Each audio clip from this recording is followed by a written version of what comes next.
It was a clear and sunny day. High above the vast blue sky, a wyvern flew in graceful circles, freer than anything No.1 had ever seen. Watching that creature soar, he realized something deep within himself. That moment alone was enough for him, No.1, of the great magical house Declan, to decide that he would retire as a troubleshooter. It was the one and only reason. Earlier that same day, the sky had turned gray and heavy, the air thick with the sound of crows cawing as they flew overhead. Down below, on the ground, two men struggled violently. One man had his hand raised, strangling another with magic. His cold voice echoed through the field as he declared that the man before him was the last one left. The man being strangled gasped and struggled, barely able to speak through the tightening grip of the spell. He accused his attacker of hiding his true strength, saying that such power was far beyond what any mere troubleshooter should possess. No.1 only smirked at the words. He reached behind his back and pulled out a thick tome,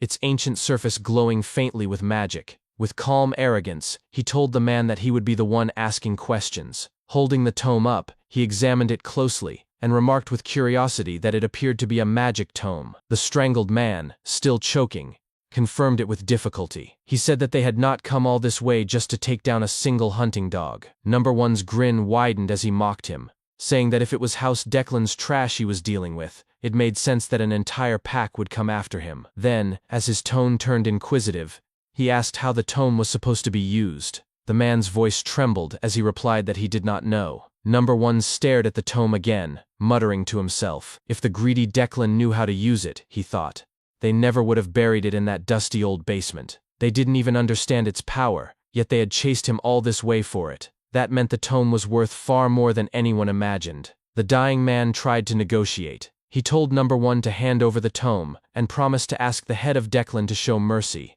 maybe even allow him to return to being a troubleshooter. No.1 grinned mockingly and asked what power a mere troubleshooter manager had to grant such mercy. The man fell silent at that. After a moment, No.1 sighed and asked if the man had any last words. The magical force around the man's neck tightened brutally. He choked out a curse, but No.1 only smirked and said that it was admirable he had finally accepted his identity. Then, suddenly, No.1 froze. His instincts screamed danger. From behind him, a presence appeared without a sound. He turned his head slightly, eyes widening in alarm. A calm, confident voice broke the silence. "You've got pretty good instincts." The man who appeared stepped forward, leaning on an elegant cane. With a composed smile, he introduced himself as Farron von Declan, head of the magical house Declan of the Eastern Continent. No.1's heart pounded as he assessed the man's aura. It was suffocatingly strong, more vicious than anything he had ever felt. His thoughts raced. The head of House Declan himself. Farron von Declan smiled faintly as he stepped closer, his tone calm yet commanding. He said that he would like to take the tome from No.1, and that they could talk afterward. No.1 looked at him with disbelief. He thought to himself that it had been more than a decade since he had first become a troubleshooter. He had spent half his life under House Declan, yet this was his first time seeing the head in person. House Declan, the most powerful magical family in the Eastern Continent, was led by a man said to be the strongest mage in its long history. He couldn't help but wonder what kind of person such a man truly was. A faint smirk crossed his lips as he muttered aloud, "What a pain in the ass." Farron von Declan froze for a moment, caught off guard by the bold remark. No.1 continued with a grin, accusing him of being shameless for trying to take another man's hard-earned loot so easily. For a moment, there was silence. Then Farron von Declan burst into laughter. Deep, booming laughter that echoed across the field. The very air seemed to tremble under the weight of his magical pressure. No.1 laughed nervously as his body trembled under that oppressive power. He muttered to himself that perhaps he should not have eaten that wyvern back then. Of course the head himself had to show up, he thought. What terrible luck. The man's aura was overwhelming, easily the most powerful he had ever encountered. Farron von Declan stomped his cane into the ground, his expression sharpening. He admitted it would be easier to simply kill No.1 and take the tome again, but decided to get straight to the point. With a grin, he offered him a deal. He told No.1 to come back under Declan's wing, to hand over the tome, and that he would overlook everything that had happened. He praised No.1's talent, saying that after watching him fight, it was hard to believe such ability had gone unnoticed. He called him a filthy stray from the gray zone who had mastered trash techniques used only by troubleshooters, yet somehow possessed incredible skill. He told him to imagine what heights he could reach with House Declan as his wings. Together, they could make Declan greater than ever before. He promised that No.1 would go down in history, side by side with him if he returned. But of course, he added, the tome would have to be returned. No.1 stood silently for a moment, then finally said, "Fine." Farron von Declan smiled broadly at his answer and began to speak again, but before he could finish, No.1 interrupted him with a grin and added a condition. He told him to give him the head seat of House Declan, and then he would consider returning. The smile on Farron von Declan's face remained, but the fury behind his eyes was unmistakable. No.1, still holding his smirk, reminded him that he had been watching the fight earlier. His magic flared suddenly as he clenched his fist, tightening the magical grip around the man he had been strangling earlier. The man screamed in agony as the invisible force crushed his throat, and in an instant, he died. No.1 looked back at Farron von Declan, and asked coldly if he could even count how many had died by his hands. Farron's expression turned grave. He warned him that if he continued down this path, he might die. No.1 narrowed his eyes and silently agreed. The head wasn't wrong, but with a wild grin, he leapt forward and shouted that the man was absolutely right. He launched himself toward Farron von Declan, firing a torrent of magical energy. The head of Declan barely moved, calmly raising his hand to cast a barrier that easily absorbed the attack. No.1 grew frustrated. He poured more magic into his assault, laughing madly as he shouted that one could never know what was longer or shorter until they measured it. Farron von Declan remained calm,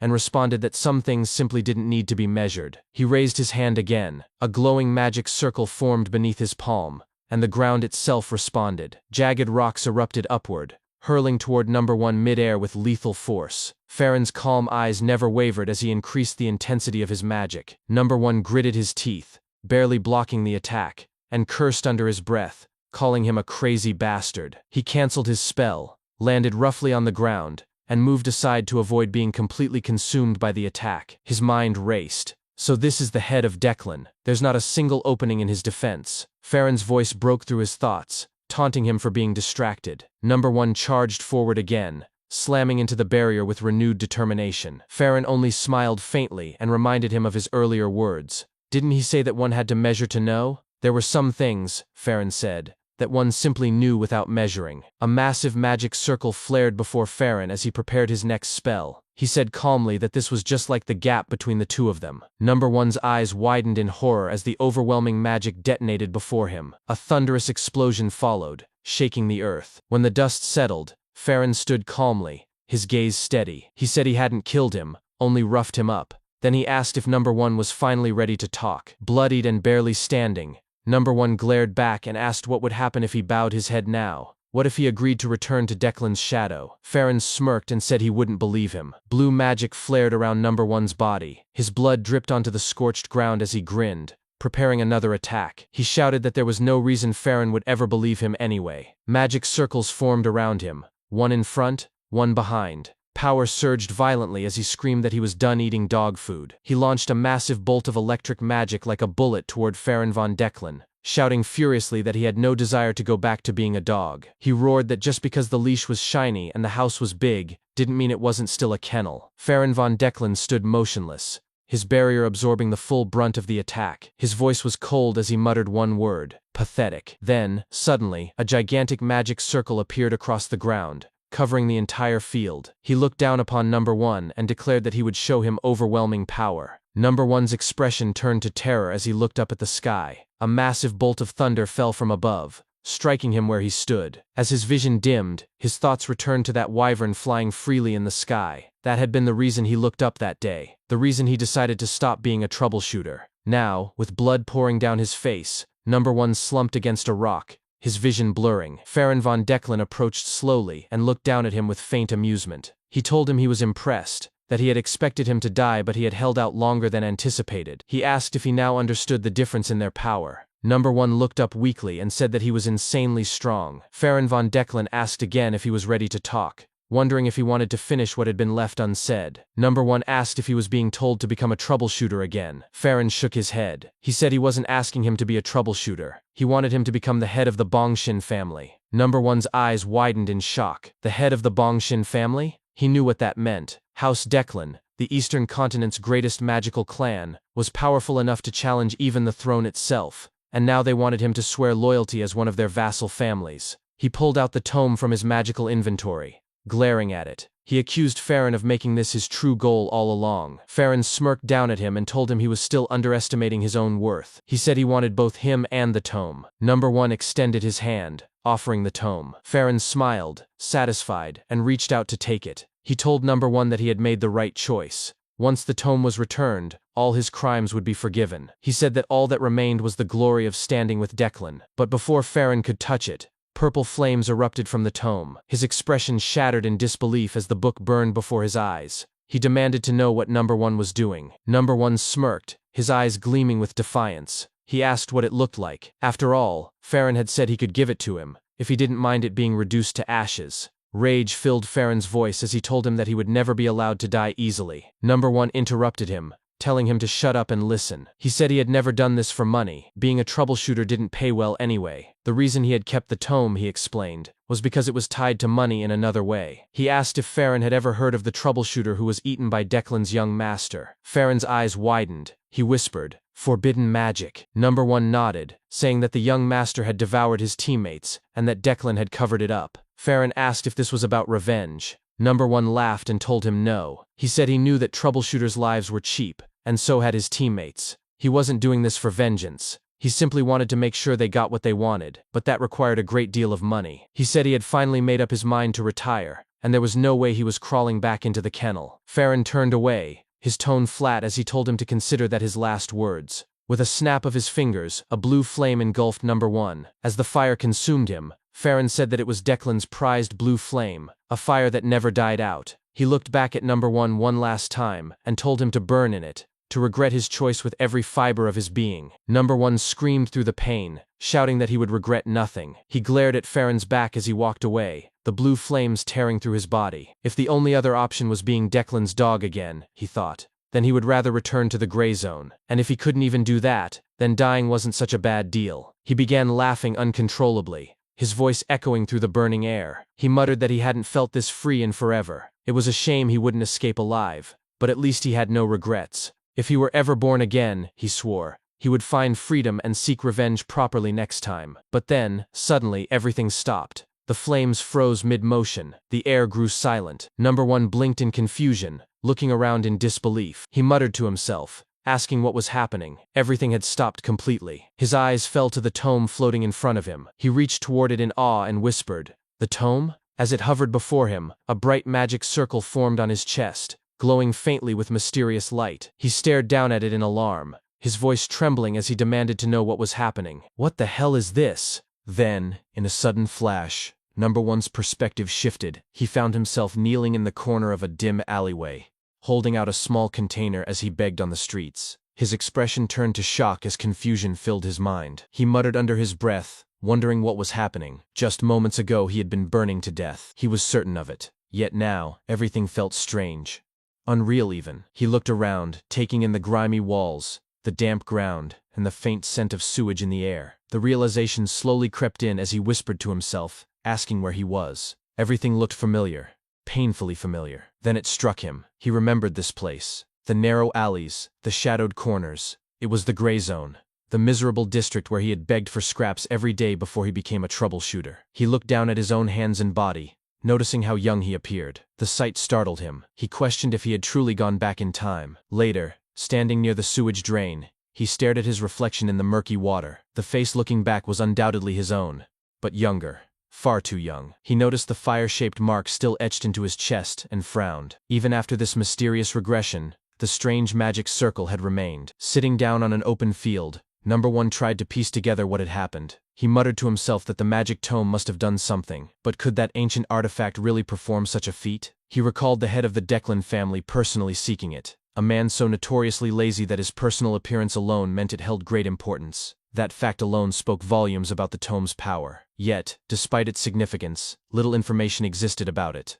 No.1 sighed and brushed the thought aside. Whatever it was, the outcome seemed favorable enough. The air, the smell, the ground beneath him, it was all far too vivid to be a dream. Even the foul stench of sewage from Syle's lecture hall was unmistakably real. He clenched his fists, a grin forming on his face as he declared that he was alive. Truly alive. This was a new beginning. Anything he did from this point could lead to success. He tilted his head back, gazing up at the sky, and asked himself what success truly meant. A faint smile crossed his lips as he recalled his old dream, the same dream shared with his comrades. It was the dream that had led him to retire in the first place. His thoughts drifted to a memory long past, one where he had been talking with a close comrade. His friend had called out to him, using his real name, Aster. They had spoken about their origins, how they were both born as vagrants in the gray zone. They had nothing. They could not dress properly, eat enough, or receive an education. His comrade had asked which of those struggles had hurt the most. Aster, absent-mindedly picking his nose, had answered that hunger was the worst. His comrade had disagreed, saying that if hunger alone had been the problem, they would not have ended up living in filth. He demanded to know what Aster truly thought had dragged them down into that gutter of a life. Aster had brushed him off, insisting he was fine with it. Annoyed, his comrade pressed harder, shouting that the true reason they suffered was their lack of education. Aster, finally relenting under the man's glare, sighed and admitted that being uneducated had been the bitterest part of their lives. His comrade then spoke with conviction, saying that if they had learned and studied, they wouldn't have lived as slaves to those arrogant noble families. He had said that if he ever retired, he wanted to build something. A library. In the present, No.1 finished his comrade's sentence aloud. He said he wanted to build a library, a place where anyone could read freely regardless of their wealth, status, or gender. But he wanted to go further than that. He wanted to build a tower, a tall, magnificent structure filled with books of every kind. He had no specific reason, he simply liked tall things. The location didn't matter. Inside that tower, he would collect all sorts of books, but one in particular was essential: the Declan family's secret manual. He imagined placing it right at the entrance on the first floor, so that even the poorest vagrants, illegitimate noble children, or butchers' sons could freely take a copy. The cover would bear the Declan crest, and inside would be the secret techniques that family guarded more than their own lives. Just picturing it made him grin with excitement. The only problem was figuring out how to obtain such a manual. He dismissed the concern, laughing it off as a problem for his future self. If he could somehow spread Declan's techniques across the world, everyone in the gray zone would worship him for it. But just as he was lost in his daydream, a sudden kick struck him square in the face, sending him sprawling to the ground. A furious young man towered over him, shouting that he had finally found him. No.1 curled up on the ground as the man continued to kick him, yelling that he had been saving a seat for him, only for Aster to hide away instead. The attacker demanded to know if he wanted to die. Trying to protect his face, Aster muttered to himself in confusion, wondering who this man was. Was it an ambush? No, it couldn't be. He had survived countless battles, everything except aerial warfare. He was a seasoned troubleshooter. He suddenly grabbed the young man's foot, making the attacker glare down in disbelief. The man barked angrily, asking if Aster dared to block him. Aster rose slightly from the ground, glaring back. He calmly pointed out that the man had hit him 7 times, and in a cold, steady tone, he declared that he would return 70 in kind. As he drew his fist back for an uppercut, a loud cracking sound echoed from his wrist. Shocked, Aster froze and stared at his hand. His wrist was glowing faintly, and confusion clouded his face as he flexed it in disbelief. But before he could make sense of it, the man punched him across the face, shouting that Aster had dared to hit his big bro. Aster fell again, and the beating resumed. The young man kicked him repeatedly, yelling in rage. Pain shot through Aster's body, but the ache in his heart hurt even more. Then, as fate would have it, the attacker stepped on a small stone, lost his balance, and tumbled straight into the nearby sewage. Seizing the opportunity, Aster quickly got to his feet. He muttered to himself that this was his chance and bolted. The attacker spat out sewage water and shouted after him, demanding to know where he thought he was running. As Aster ran, he reminded himself that this wasn't cowardice, it was a tactical retreat. He stopped briefly, turned back with a cold, unwavering gaze, and declared that he would remember the man's face. Then he sprinted off again, telling himself that the hits he'd taken would serve as medals of experience. He was a veteran troubleshooter, a man who did not understand the meaning of quit. Later, sitting in a narrow alleyway, Aster winced as he clutched his right arm. He muttered that the injury was serious. He wasn't some paper pusher, yet his wrist had sprained just from punching someone. His body was far too weak. He sighed, telling himself to forget about his body for now. But before he could continue his thoughts, a small voice spoke beside him, asking if he was hungry. Turning his head, Aster saw a young boy staring curiously at him. After a brief pause, he asked the boy if he knew him. The boy shook his head and replied that he didn't. Aster examined the child carefully. The boy's clothes were too fine for this area, suggesting he was a noble's son who had fallen from grace. In other words, he was a walking, delicate bomb waiting to explode. Aster told the boy bluntly to leave, but the child quickly introduced himself as Damien. Aster barely acknowledged it, muttering that he didn't care. Damien continued anyway, saying that his mother's name was Bianca. Aster paused, feeling increasingly irritated, and muttered to himself that he was learning things he'd rather not know. He asked aloud if the boy was perhaps not right in the head. Damien calmly replied that he didn't have a mother. Aster awkwardly apologized, then added that he didn't have a father either, so he won. He told Damien to go his own way, waving him off and muttering that it was best not to get involved with trouble like that. But Damien stayed by his side, staring silently. After a while, Aster asked if he was planning to leave. Damien simply said that he was going with him. Aster groaned inwardly, wondering if he should smack the kid. He told him firmly to go away. Instead, Damien extended his hand toward him and asked if his arm hurt. As a magical circle began to form on the boy's palm, he offered to heal it. Aster's eyes widened in shock. He recognized the magic immediately. Damien smiled brightly and announced that it was magic touch. But Aster knew better. That wasn't just a basic healing spell. It was the light of healing. A secret technique belonging to the Blando family, the same house that had fallen because of Declan. His troubleshooter instinct screamed that this situation was dangerous. Something dark and troublesome had just entwined itself around his fate. He wondered why a Blando child would be in the gray zone at all, especially when at this time, the Blando family should still have been powerful. He muttered the boy's name under his breath, Damien. When Damien heard it, he tilted his head innocently and asked if Aster had called him. Then he smiled, eyes gleaming, and responded cheerfully. Realization hit Aster like a thunderclap. His expression turned to horror as he finally remembered who Damien truly was. A member of the Blando bloodline with heterochromatic eyes. The monster of Blando. The mad butcher who would not die, no matter how many times he was killed. Damien von Blando. The boy sat down cheerfully beside him, his attention captured by the ants crawling across the dirt. Counting aloud, he said with delight that there were 2 ants. Aster could only stare at him in disbelief, muttering to himself in frustration and disbelief at the absurdity of what was happening. Aster recalled a distant memory from before his regression, a time when he still worked as a troubleshooter. Back then, he had been dispatched to the Blander family under the orders of the House of Declan. As he and his comrade rushed toward their destination, Aster had grumbled in frustration, wondering aloud why the Blanders couldn't handle their own problems. His companion only shrugged and reminded him that it wasn't their place to question the higher-ups. He mentioned that there were rumors of a monster at the Soft Estate, a creature said to have killed dozens. Aster raised a brow at that and asked if it was something like an ogre. When they finally arrived, however, his eyes widened in disbelief. What he saw was far worse than any monster he could have imagined. It wasn't a beast, but a man, tearing another person apart with his bare hands, while casting Soft's unique healing magic again and again. The figure fought while laughing maniacally, drenched in blood and insanity. It was the infamous monster of Blander, the mad butcher who wouldn't die even when killed. Damien von Blander. As that memory shattered in his mind, Aster returned to the present, his gaze settling on the same Damien, now crouched on the ground and counting ants like a child. Aster muttered quietly to himself, wondering how someone like Damien, the direct descendant of the Blander family and the only son of the head, could end up living in such a shabby place. Damien suddenly stood up with an excited grin and shouted, "Food!" Aster blinked in confusion and asked what he meant. Damien replied cheerfully that his mother had told him that to stay healthy, one must eat well. He said Aster was sick because he didn't eat enough. Aster thought to himself that Damien was right, even if he didn't mean to punch him with that statement. He sighed and asked if Damien had any money. Without hesitation, Damien pulled out a pouch filled to the brim with glittering gold coins. Aster froze for a moment at the sight, then quickly wrapped an arm around Damien's shoulder with a serious tone. He called his name, and when Damien turned to him curiously, Aster gave him a thumbs up and said with a grin, "We're friends."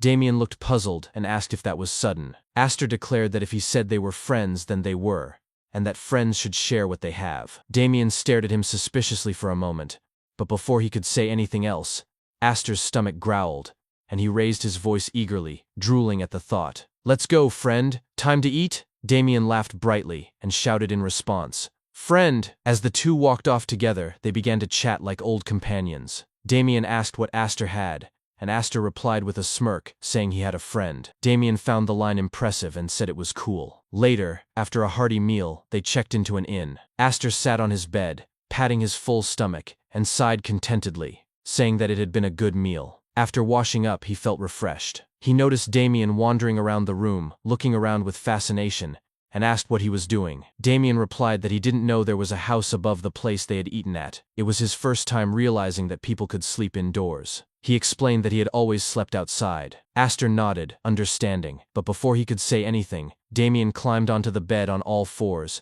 and suddenly said with a serious expression that he didn't have a father either. Aster paused before replying quietly that he actually did have one. Damien stubbornly insisted he didn't. Aster sighed inwardly, telling himself not to turn it into a competition. Out loud, he asked Damien if he at least had a mother. Damien looked around the room as if searching for her and asked, "Where?" "She's not here." Aster covered his face with his palm and muttered under his breath that if someone wasn't present, Damien just assumed they didn't exist. He admitted to himself that the kid's logic was intense and decided to assess the situation further. He asked how long Damien had been alone.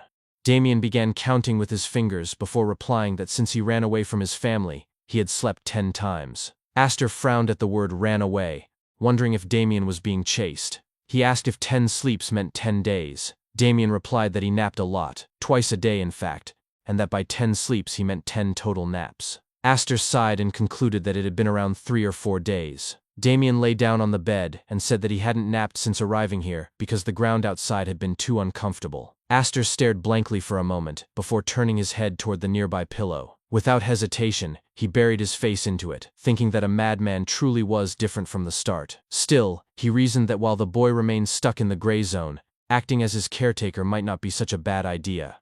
Forming a connection with the Blander family could prove useful later when facing Declan. Prestigious families also had plenty of books and magical knowledge. But before all that, he had something else to deal with, the 57 grudges carved deep into his heart. He sat up and told Damien not to bother him because he was going to lie down. If Damien did, it would become a big problem. Damien sat up as well and asked with a cheerful face if Aster was practicing his breathing. Aster replied that he was, and told Damien to do the same after he was finished. Damien agreed enthusiastically. Aster then closed his eyes and began his breathing exercises, his mind focusing on his past life. He remembered how his magical foundation had been built through the standard issue spells given to troubleshooters, but he had quickly reached their limits. To surpass them, he had infiltrated various noble houses, stealing their spells and techniques, nearly dying multiple times in the process. He had learned diverse arts, the hardened body technique used by knights, spirit magic, summoning, alchemy, and more. Yet right before his death, he had encountered a power so overwhelming it could only be described as catastrophic. This time, he swore to master that power properly. Declan's foundational art, the Heavenly Origin technique. It was the root art of all Declan's spells, capable of accommodating all attributes of mana. He had memorized it once for research, and now, he would finally use it, the true breathing technique. Suddenly, the magic circle engraved on his chest flared to life, glowing fiercely as heat spread through his entire body. Aster's eyes widened, and he clenched his teeth as waves of agony coursed through him. It felt as though lava was flowing through his veins. He struggled to focus, forcing his mind to operate the technique as intended. Then, he noticed something dark and smoky leaving his body. Impurities. He realized with shock that it was a high-level purification process used only by the elite mages of noble families, and exclusively among direct bloodlines. The spell was called Mana Shower, a technique that forced mana to flow violently through the circuits, burning away all impurities. After what felt like an eternity of suffering, Aster gasped for air and sat up, drenched in sweat and breathing heavily. He wondered how much time had passed, then glanced over at Damien, who was sound asleep. He muttered to himself that his mana circuits were now clean, his mana purer than ever, perhaps even more refined than in his previous life. Even so, he admitted that defeating Declan might still be impossible, no matter how many times he was reborn. But one thing was certain: his chances had just increased. He reminded himself that he had always been a troubleshooter, a man who never gave up, even when the odds were near zero. The next morning, Aster gave Damien a complete makeover. Damien stared at his reflection with excitement, noting that his hair had turned brown. Aster nodded to himself, satisfied that the platinum hair was hidden, and that Damien's clothes were changed enough to disguise him from the Blander family. Now, he thought, the only thing left to do was... Damien interrupted his thoughts with a cheerful question, asking what they would do next. Aster paused, then smiled slyly and said, "We're going to cause some chaos." Elsewhere in the gray zone, the man who had previously beaten Aster stretched and yawned as he looked up at the bright sky, commenting on the nice weather. His attention soon shifted when he saw Aster and Damien approaching from a distance. He frowned, calling out to Aster with mock irritation, asking where he had run off to. He mocked Aster's filthy appearance, joking that he must have bathed in a sewer, and then pointed at Damien, wondering who the rich-looking brat beside him was. Before he could say another word, Aster stepped forward and drove a solid punch straight into the man's stomach. The impact sent him collapsing to the ground instantly. Aster stood over him and coldly declared that he had found the right place, and that since the man still appeared in his memory, he would receive 123 hits first. The surrounding kids, startled by the commotion, turned toward the noise. One of them shouted in surprise, asking what was happening. Another called out to their fallen comrade, Spotty, demanding to know if someone had broken in. 10 kids appeared in front of Aster and Damien, blocking their path. One of them pointed at Aster and shouted in shock, realizing it was the youngest member of their group. Aster grinned widely, his blood boiling with anticipation. All the faces before him were familiar, none of them remotely intimidating. He wondered to himself just how far he could go today. Beside him, Damien looked around in awe and asked innocently, "Wow, is this playing, friend?" Without warning, Aster suddenly began throwing punches, striking each of his opponents with a wide grin on his face. His movements were sharp and precise, each blow landing with satisfying impact. On the side, Damien stood watching in pure amazement as Aster beat up the group of kids who had dared to stand against him. His eyes sparkled with excitement as he exclaimed in admiration that it was incredible. Aster was using mana, clenching his fists tightly, and striking rapidly without pause. Aster, still in the midst of the fight, called out to him between punches and said that what Damien was witnessing was what people called awesome. Damien's excitement grew even more, and he cheered loudly, shouting that it was awesome. One of the beaten kids collapsed right in front of Damien. The young boy crouched down beside the fallen child, a cheerful smile spreading across his face. Extending his hand toward him, a magic circle began to form beneath his palm as he spoke gently, assuring the kid that it wouldn't hurt and that he would heal him. Aster, still standing behind them, grabbed the kid by the collar and lifted him up. The boy, now partially healed and dazed, stammered his thanks toward Damien.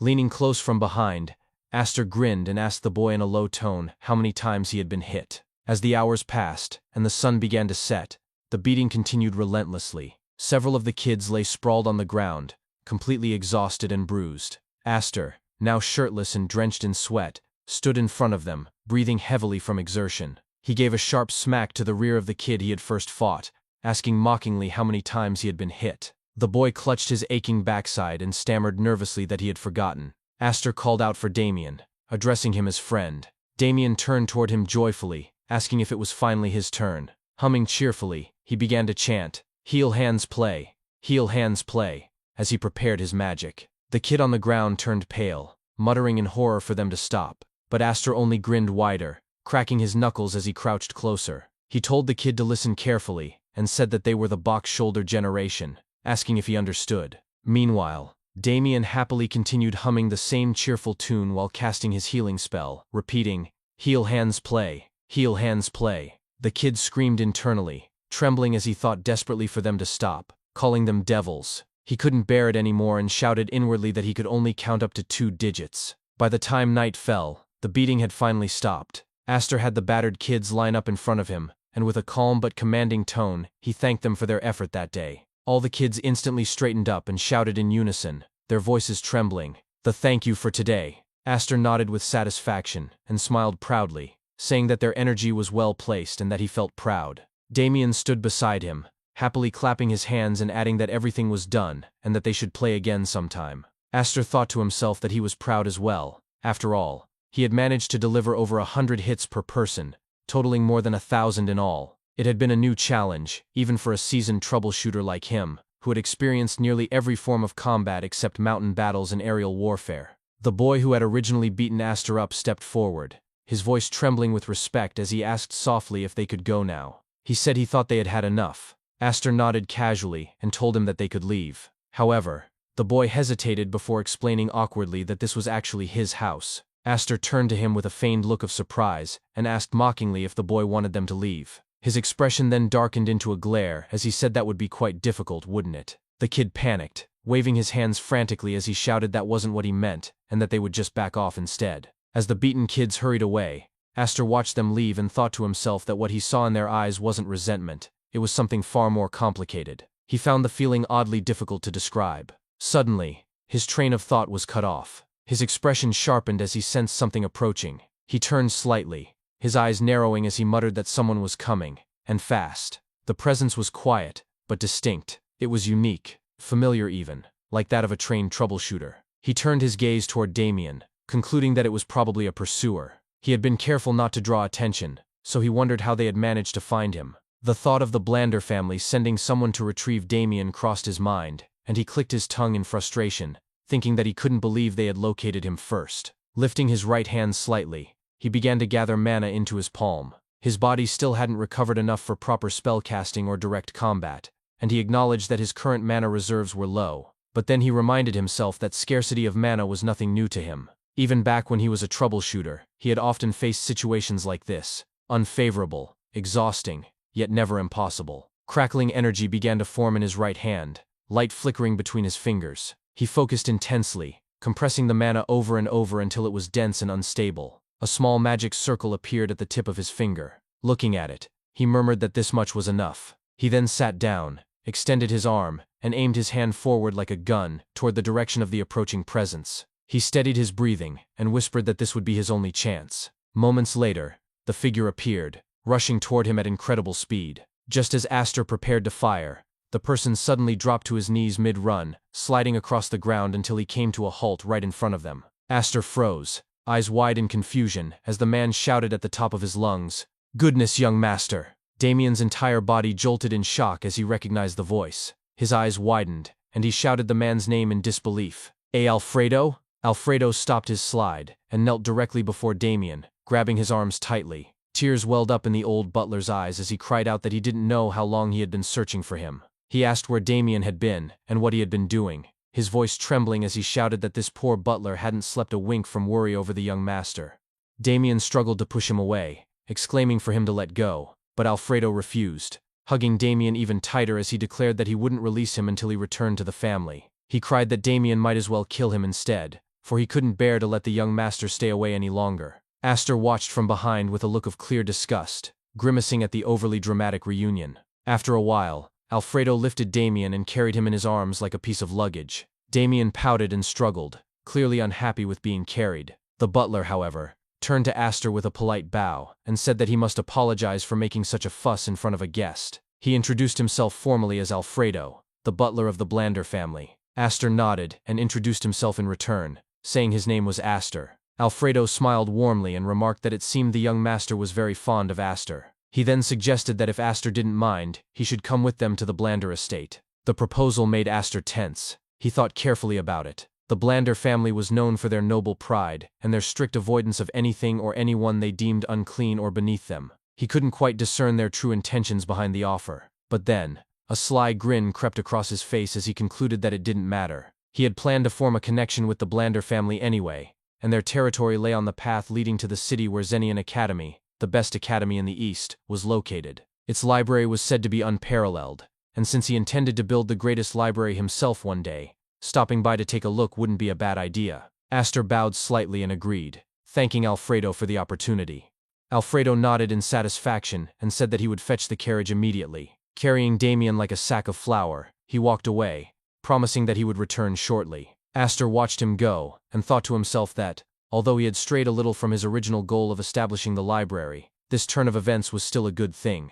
As he put his clothes back on, he smirked and muttered that it was time to see whether the Blander family's food was any good. Later that night, they finally arrived at the Grand Blander mansion. Alfredo brought the carriage to a stop and turned to the two passengers, announcing respectfully that they had arrived at the Blander estate. As Aster stepped out, he gazed up at the towering mansion and muttered in disbelief that this was his first time visiting it officially. Alfredo bowed deeply and said that it was already quite late, so they should rest comfortably. He called out to one of the maids nearby, instructing her to take care of Damien. The maid, named Lancy, acknowledged the order with a curt nod, but when she turned her gaze toward Damien, her expression became icy. In a cold tone, she told the young master to follow her. Damien scratched his head awkwardly, forcing a nervous smile as he greeted her hesitantly. But before he could say more, Lancy immediately began scolding him harshly, dragging him along.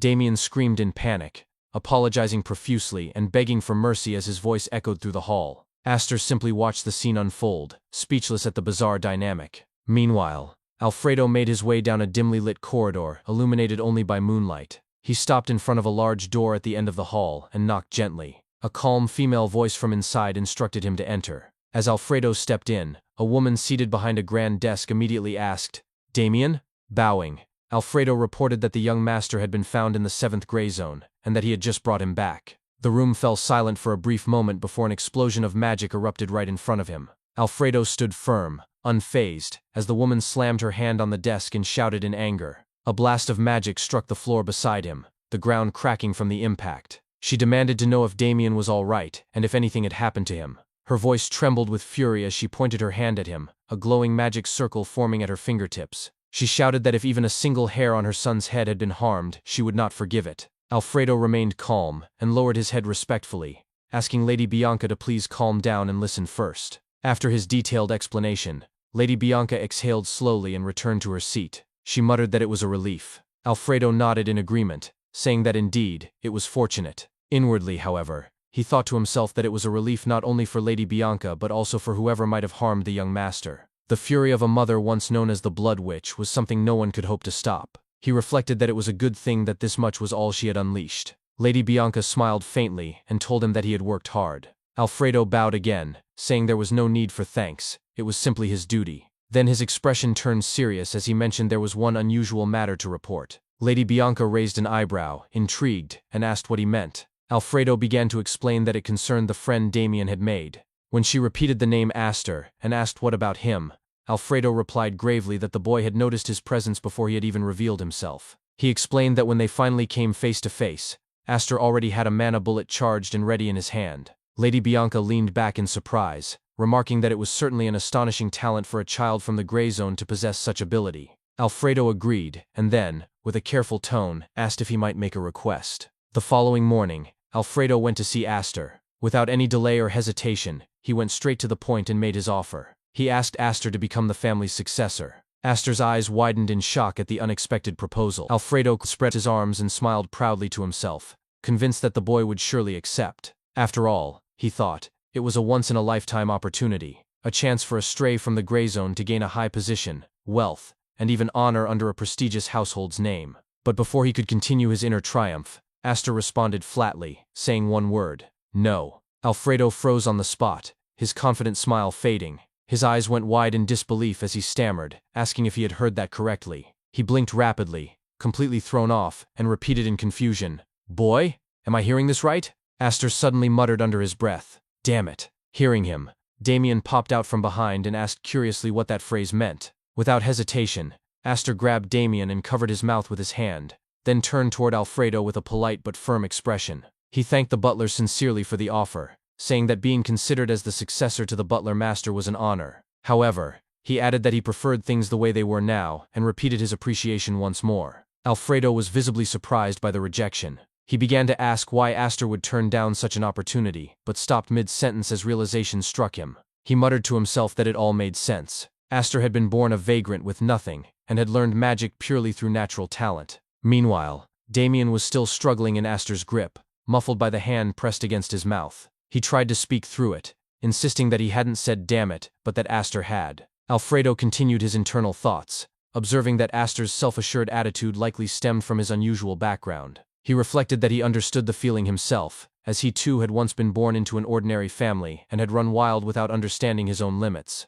Alfredo's expression then hardened as he spoke out loud in a serious tone. He told Aster that the world was vast. Aster replied casually, acknowledging that it was indeed not small. Annoyed by his dismissive response, Alfredo added that Aster probably felt as if he could do anything and conquer the world at his age. Aster, still unbothered, simply said that he did not feel that way. Rage began to simmer within Alfredo as he muttered under his breath for himself to endure. Forcing himself to remain calm, he then spoke up again and asked Aster if he had ever heard of the saying, a goblin in the canyon. He explained that it referred to someone raised in a narrow, sheltered place who was unaware of the dangers beyond. Before he could continue, Aster interrupted him with a smirk and remarked that he thought of himself more as a wyvern instead. That comment made Alfredo snap. He stomped the ground with such force that his foot buried deep into it, and he raised his voice furiously, shouting that the boy knew nothing. He declared loudly that he, the butler master himself, would personally show Aster just how vast and terrifying the world truly was. A short while later, they arrived at the butler training hall.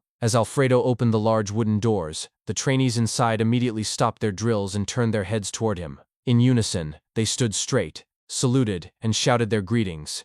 Greeting to the butler master. Alfredo turned his head toward Aster and asked what he thought of the scene before him. He explained that all of those trainees were around Aster's age, but were officially recognized talents of House Blando. He added that Aster should be able to sense something from them. Aster observed the group carefully. His eyes swept over the well-trained young butlers whose disciplined movements and subtle mana presence filled the entire space. He acknowledged in his mind that House Blando's standards were impressive. These trainees were still in their teens, yet their training was refined. But as his gaze met theirs, he smirked faintly and thought to himself that despite their talent, their eyes told another story. To him, they still looked like a bunch of goblins. Out loud, Aster admitted that he did feel something. Hearing that, Alfredo became visibly excited. His face flushed with enthusiasm as he asked eagerly if Aster would now accept his proposal. He told him that if he succeeded him as butler master, he would shine even brighter than these trainees. But Aster only shook his head and replied calmly that he hated the light. Alfredo's expression turned strained as he shouted in frustration, asking why Aster would refuse such an opportunity.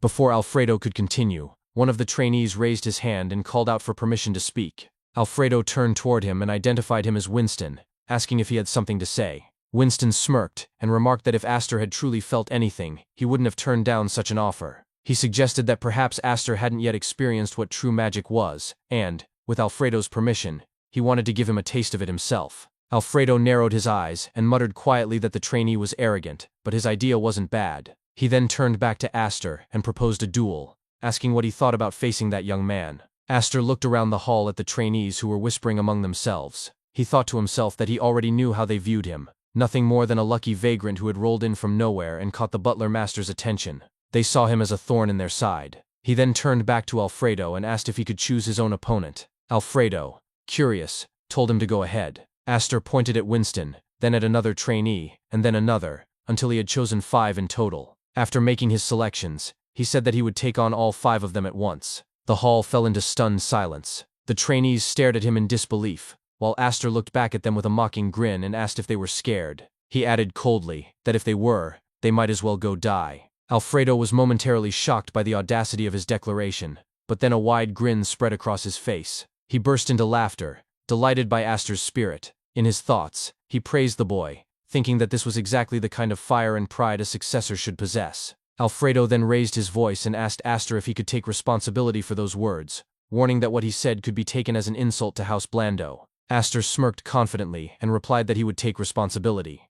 Alfredo nodded firmly and declared that the duel would begin. He gave him 1 minute. If Aster could last that long, he would be rewarded with a gift, but if he failed, Alfredo said he would hold him accountable. Aster narrowed his eyes and thought to himself that by responsible, Alfredo likely meant forcing him to become his successor. The old man was clearly trying to rope him in. Nevertheless, he accepted and agreed to the match. Moments later, Aster and the 5 chosen trainees stood in the center of the training hall. On the sidelines, one of the instructors whispered nervously to Alfredo that the setup seemed dangerous. Alfredo only smiled and replied that was exactly why it was valuable. Aster's stubbornness needed to be broken if he was ever to grow. The instructor was shocked by that reasoning. Inwardly, he panicked, realizing that if Aster got seriously injured, his career as an instructor would be finished. He turned toward the side, where Damien and the maid Lancy were watching. Leaning closer, the instructor whispered urgently to Damien that his friend was in real danger and begged him to stop the butler master. Damien, however, looked more impressed than concerned. His eyes sparkled with excitement as he exclaimed that he was shocked too. The instructor groaned and buried his face in his palm, muttering hopelessly under his breath. Beside them, Lancy warned Damien not to interfere, reminding him that Lady Bianca would scold him if he got involved. Damien pouted and muttered quietly, "Damn it." At that moment, Alfredo shouted at the instructor to start the match. The man, on the verge of tears, reluctantly answered that he understood. Behind him, Lancy began scolding Damien for using such vulgar language. The instructor sighed heavily, muttering to himself that orders were orders and that he had done his best. As the fight was about to begin, Lancy told Damien that she would be back soon and ordered him not to get involved. Damien grinned mischievously and agreed. Standing at the center, the instructor began to explain the duel's rules, stating that it would be turn-based. But Alfredo interrupted him sharply, declaring that it should be a free-for-all instead. The instructor sighed, muttering to himself that it didn't matter anyway, and then announced the final rules. It would be a free-for-all match continuing until one side surrendered, though he retained the right to stop it at any time. Across the hall, Winston clenched his teeth as he glared at Aster. In his mind, he seethed with resentment, thinking that the vagrant boy had no idea of his place. He vowed to crush him and expose his true worth in front of everyone. The instructor raised his hand and shouted for the duel to begin. The instant the signal was given, Aster launched his attack without hesitation. Winston was hit square in the stomach by a blast of magic, doubling over and gasping for breath. When he turned around in pain, he saw that all the other trainees had already been struck as well. 2 of them were lying on the ground clutching their stomachs, while the remaining 2 were crouched down groaning in agony. Aster began walking toward them slowly, his footsteps echoing through the silent hall. Winston flinched at the sound, his body trembling. Aster grinned as he spoke, saying that it seemed best for him to give them the experience himself. 5 glowing orbs of mana began forming in his hand, pulsing with energy. He told them his first lesson: never underestimate the little guy. Winston's eyes widened in disbelief as he muttered to himself that Aster was using magic bullets, a basic mana control spell that consumed too much mana to be effective in real combat. Aster continued, saying that the second lesson was never to judge others too easily. He hurled the 5 glowing bullets at the trainees, each one striking their heads with perfect precision. He then spoke again, giving them the third lesson. The world was vast and bitter. In a blink, Aster appeared directly in front of Winston and drove his fist into his face, sending him flying backward. As Winston landed, Aster told him that from now on, he would inject all these experiences into him, so he should learn them well. Clutching his face, Winston screamed in frustration and pain, tears streaming from his eyes as he shouted that what Aster was doing wasn't magic. Aster prepared another attack, raising his leg. He replied coldly that it was magic. Then, with a powerful motion, he kicked Winston straight in the face, sending him crashing backward again as he added, "Physical magic." The instructor and the other trainees stood frozen in shock as they watched Aster completely overpowering the butler trainees. Even Alfredo, observing from the sidelines, was taken aback by the display before him. In his mind, he analyzed what he had just witnessed. That was a magic bullet. But how many times had it been compressed? Judging by its power, it had to be at least 4 or 5 times. He thought to himself that if it had landed properly back then, the damage would have been devastating. Without noticing, Damien had already rushed into the center of the hall, his eyes shining with excitement as he healed the beaten trainees while Aster continued to land blows around him. Alfredo kept thinking in disbelief that Aster's innate mana control was exceptional, but what stunned him even more was how naturally the boy fought. How was he so good at beating people up? Just then, a loud voice echoed through the hall, snapping Alfredo out of his thoughts. Someone had called his name. He turned quickly, and froze when he saw Damien's mother entering with Lancy at her side. Startled, he stammered her name. Lady Bianca? On the sidelines, the instructor noticed her arrival and muttered in relief that Lady Bianca was there and that Lancy had come to save them. As Alfredo approached, Bianca's voice was sharp and controlled as she asked what had happened there. Bowing respectfully, Alfredo hesitated before explaining that he had merely wanted to run a simple test. "A test?" Bianca repeated, her tone rising as she glanced around the training hall, now filled with groaning, battered trainees. "You call this a test?" Her gaze shifted toward the center, where Damien was still healing the wounded students. She called out to him and issued immediate orders. She instructed Alfredo to gather the trainees and have them withdraw, then told both Damien and Aster to return to their rooms. After that, she turned to the instructor and called his name. The instructor responded nervously, admitting that he had done his best but could not control the situation.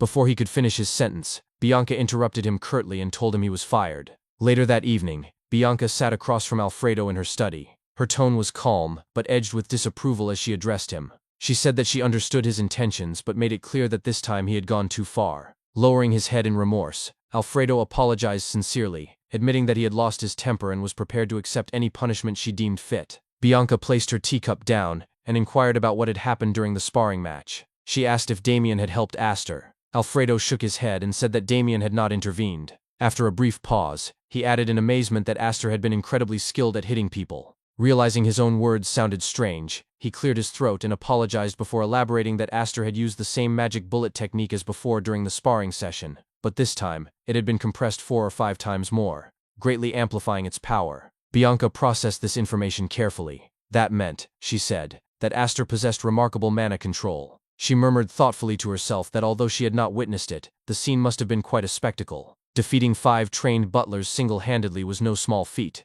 especially by relying on a single magic bullet. She noted that manipulating pure mana was extremely difficult even for high-level mages. After a moment, she asked aloud about Alfredo's earlier proposal to make Aster his successor. Alfredo replied that Aster had firmly rejected it. Bianca nodded slowly, saying she understood, then lifted her cup again and took a thoughtful sip. She silently concluded that she would need to reassess Aster and reevaluate her opinion of him. After a pause, she instructed Alfredo to bring Aster to her. Some time later, Aster arrived at Bianca's room. She sat gracefully at a table, smiling warmly while Damien sat beside her enjoying some snacks. Bianca greeted him kindly and invited him to take a seat. As Aster sat down, He said he had heard that she wished to speak with him. She confirmed this, then reached into a drawer and placed a small ornate container on the table in front of him.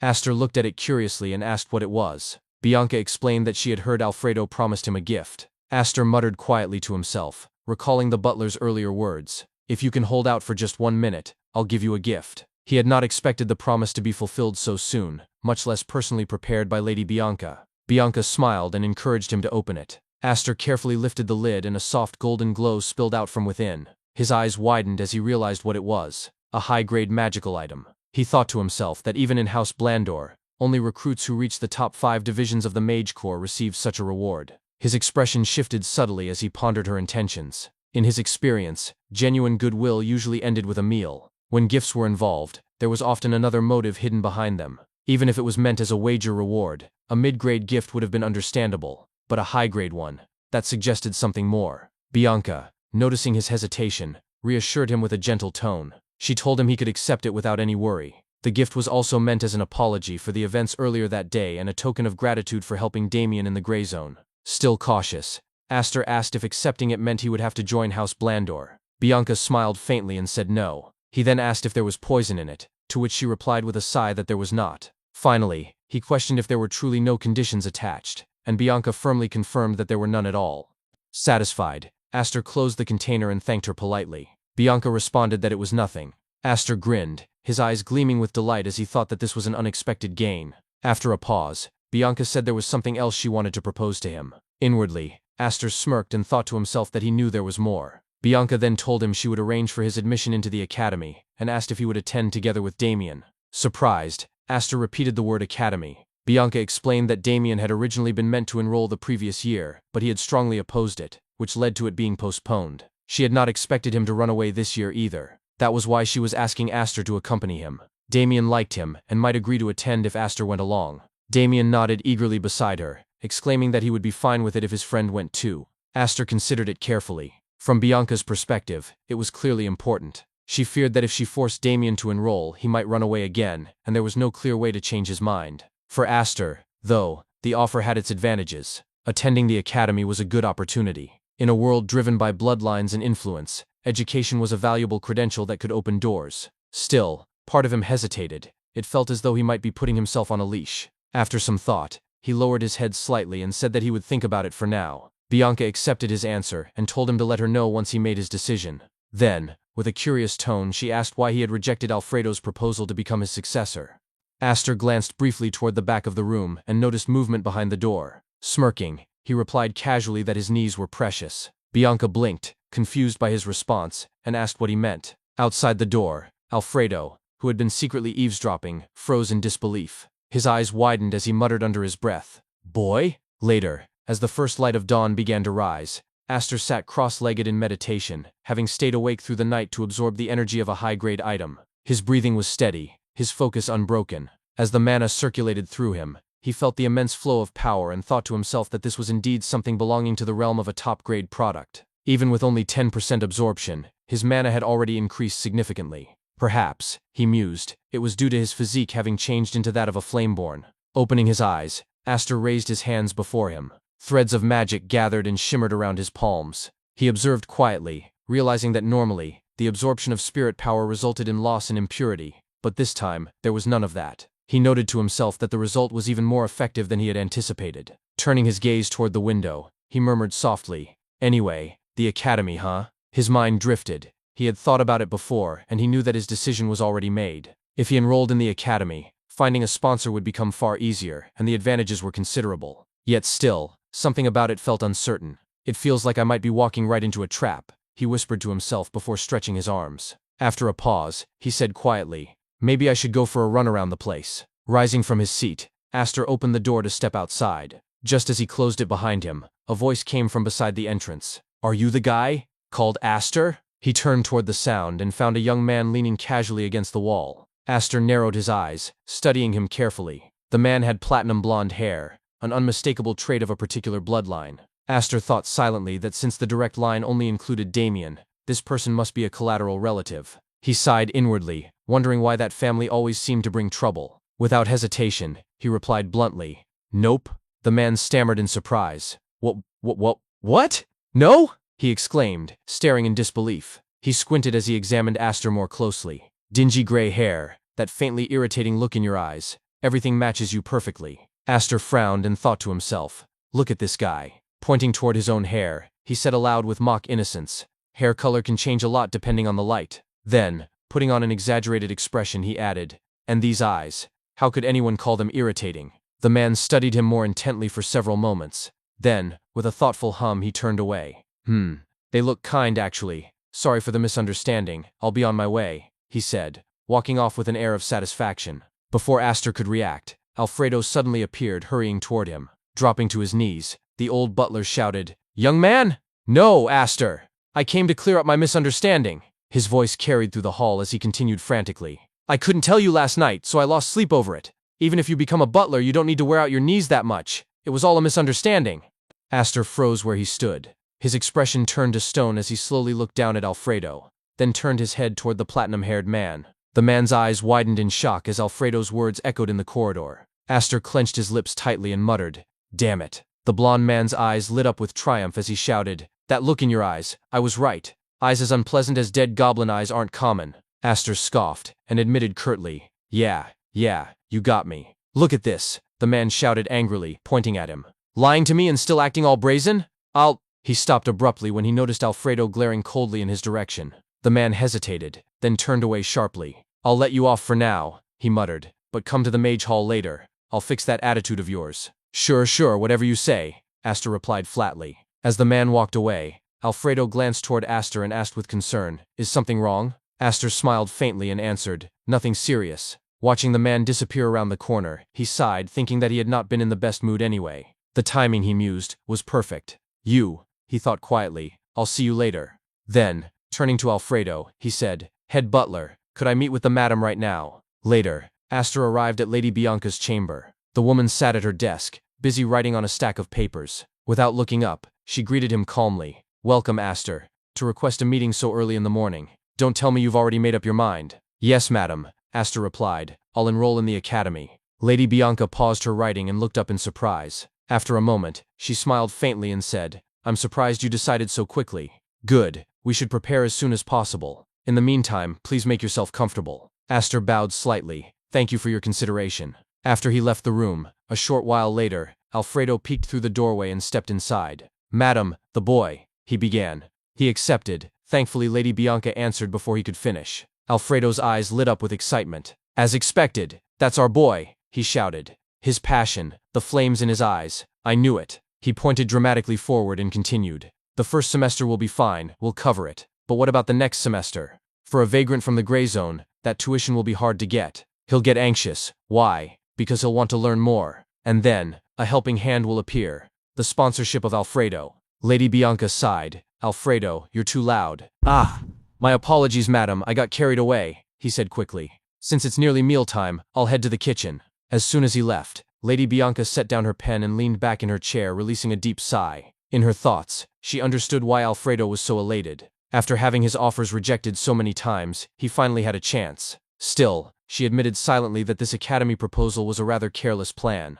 The reason Alfredo's confidence seemed so unshakable, she thought, was probably because he himself had once been tricked the same way by the previous head butler. Shaking her head, she murmured softly, Alfredo, poor guy. Elsewhere, Aster walked through the grounds until he came to a stop. Before him stood an elegant castle-like building. He gazed up at it and thought to himself, this is the Mage Hall, where that jerk from earlier was. After a moment of hesitation, he entered. Inside, the air smelled faintly of parchment and candle wax. A hooded man with a small candle head approached and asked, what brings you here? Aster stammered slightly. He began, realizing too late that he didn't even know the man's name. After a short pause, he explained his reason for coming, describing the man he had met earlier. The hooded figure nodded and pointed down a corridor. I was expecting you. Please, this way. They walked in silence until the guide stopped before a door. Go right in here, he said. Oh, and after you open the door, mind your head. Aster pushed the door open, and immediately a stack of papers flew out, striking him on the head. He coughed through the dust and thought dryly, so this is what he meant by that.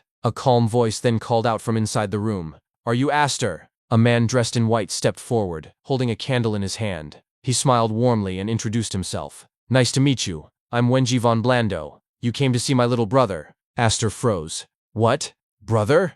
he repeated, his expression blank with disbelief. Then, muttering under his breath, he said, "That punk called his brother?" As Aster sat down with Wenji von Blando, a series of thoughts passed through his mind. During his years infiltrating various magic academies as a troubleshooter, he had learned to recognize certain traits shared by mages who devoted their lives to study. Among them, there was one peculiar pattern he often noticed in those known collectively as penholders. Their appearance, particularly their hair, revealed much about their state of mind. Many of them had disheveled hair, often thinned or uneven because they habitually pulled at it while working. Aster mentally divided these mages into 4 distinct stages. The first stage was denial. They refused to acknowledge that their hair was falling out and wore their robes pulled over their heads to hide it. The second stage came when they gave up pretending and simply revealed their condition. The third stage involved complete acceptance. They shaved their heads entirely. The final stage, the fourth, was when they grew desperate enough to attempt research into magic that could make hair grow again. No one had ever succeeded in that pursuit, yet Aster thought to himself that Wenji von Blando seemed somehow different from all those he had seen before. As Wenji poured tea into a cup, he began to speak in a composed tone, first offering an apology. He explained that he had initially wondered whether Aster's behavior stemmed from his position as a younger sibling,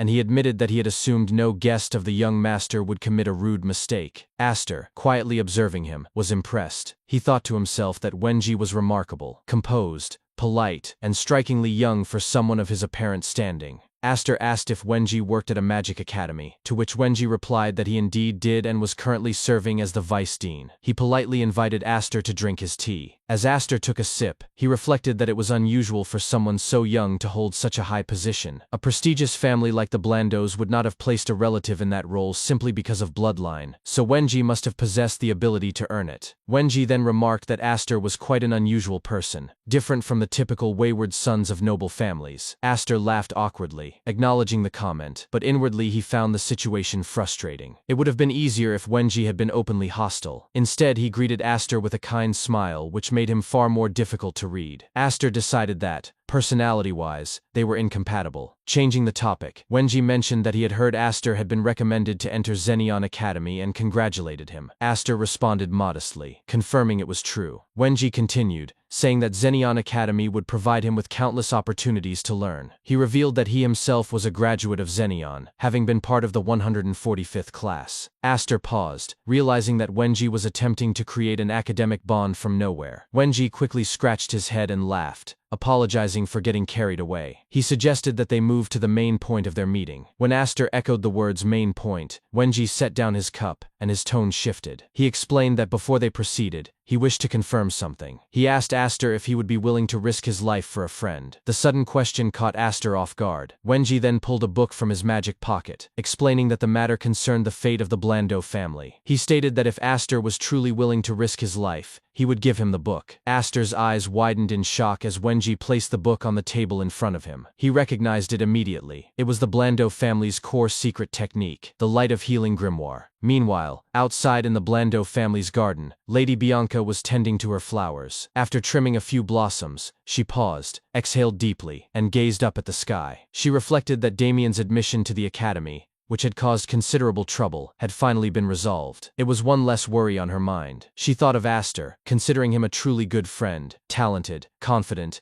and according to Alfredo, occasionally a bit rude or bold. Yet at his age, such behavior was natural. What Bianca admired most about Aster was his attitude toward Damien. Even after learning about Damien's background, Aster had treated him with unwavering sincerity, showing no trace of flattery. Bianca considered him of a different caliber from most, someone worth keeping close. However, that same quality made him difficult to tie down. He was, in her eyes, like a free bird. There were many ways to keep such a person by one's side, but she knew she would have to think carefully about which method to use. She could not afford to lose such valuable talent, not for Damien's sake. Back in the Mage Hall, Aster continued staring at the grimoire, his thoughts racing. He questioned what Wenji's true intentions were in offering such a powerful family secret. When he looked up, Wenji's clear, pure eyes caught his attention. Aster thought that perhaps that was why he could not read him. Usually, emotions, whether good or evil, showed faintly in a person's eyes, but Wenji's gaze revealed nothing. It was as unreadable as that of an assassin. Aster concluded that Wenji was wearing a mask so complete that even he might no longer know his true self. His thoughts were interrupted when Wenji spoke again. He warned Aster not to answer hastily or be swayed by the promise of a reward. Aster scoffed, declaring that he already had an answer. Thinking to himself that now that he understood the situation, his unease had disappeared, he looked up and responded confidently that he refused. Wenji appeared visibly shocked by the response. Aster crossed his legs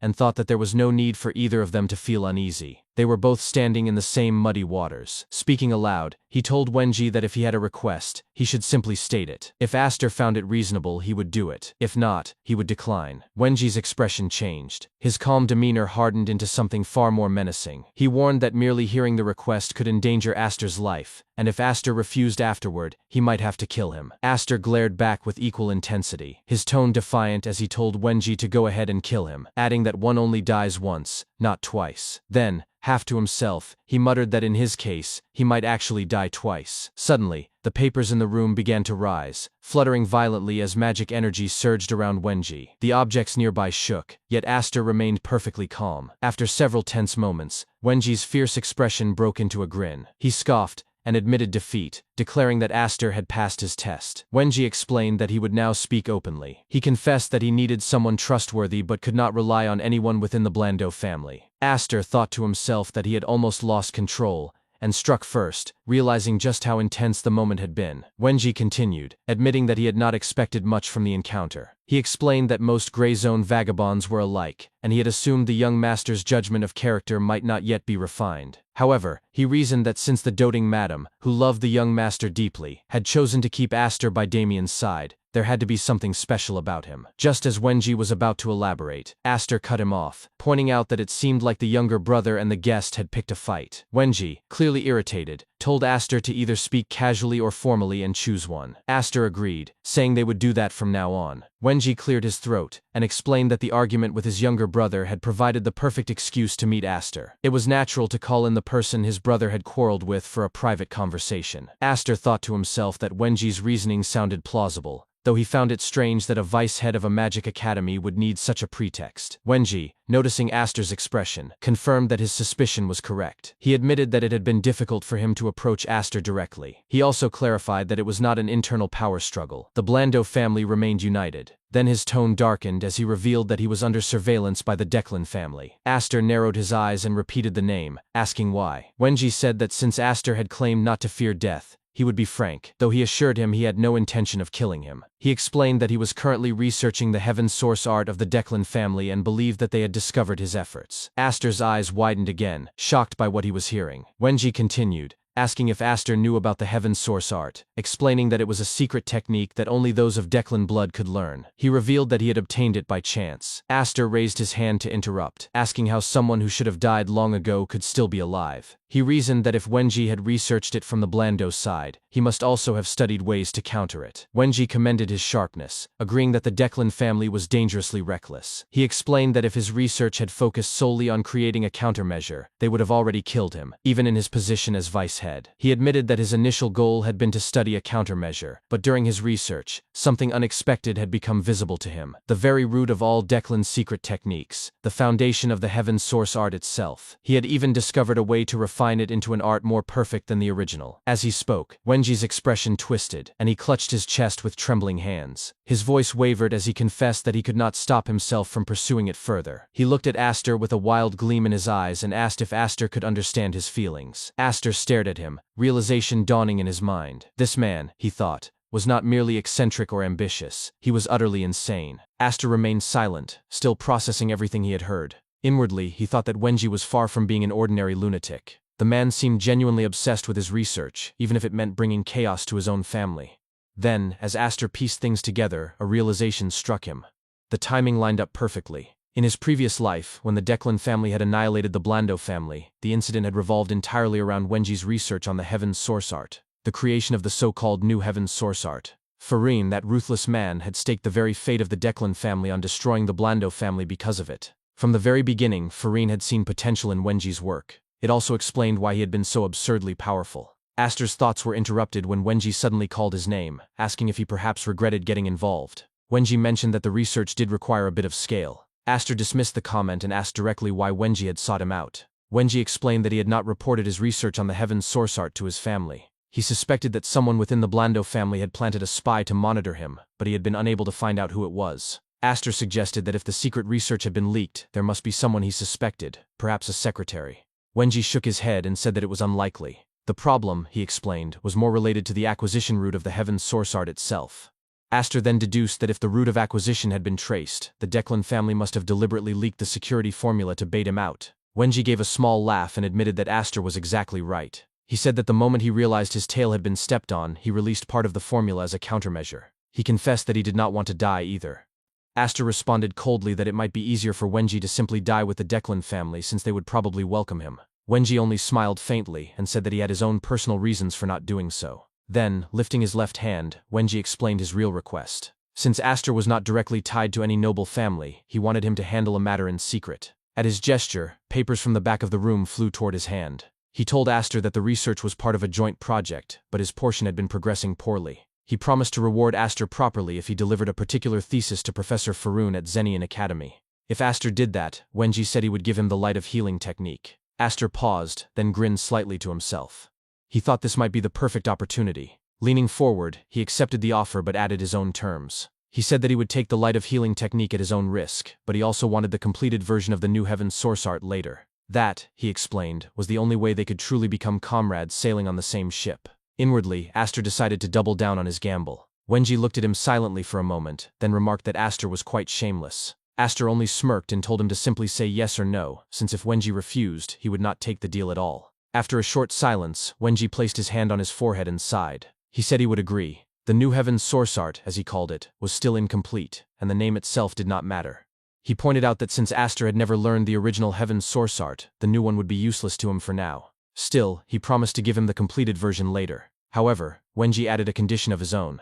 Extending the thesis papers toward Aster, he said that until the research was complete, he might require Aster's assistance from time to time. He hoped Aster would lend him a hand when the time came, since comrades on the same ship should at least do that much. Aster agreed easily, saying that if it concerned the thesis, he would help. With a grin, he took the papers from Wenji's hand. Then, with a completely straight face, he said he could not read. The room fell silent. After a moment, Aster yanked the papers out of Wenji's hand with a grin and admitted that he was only joking.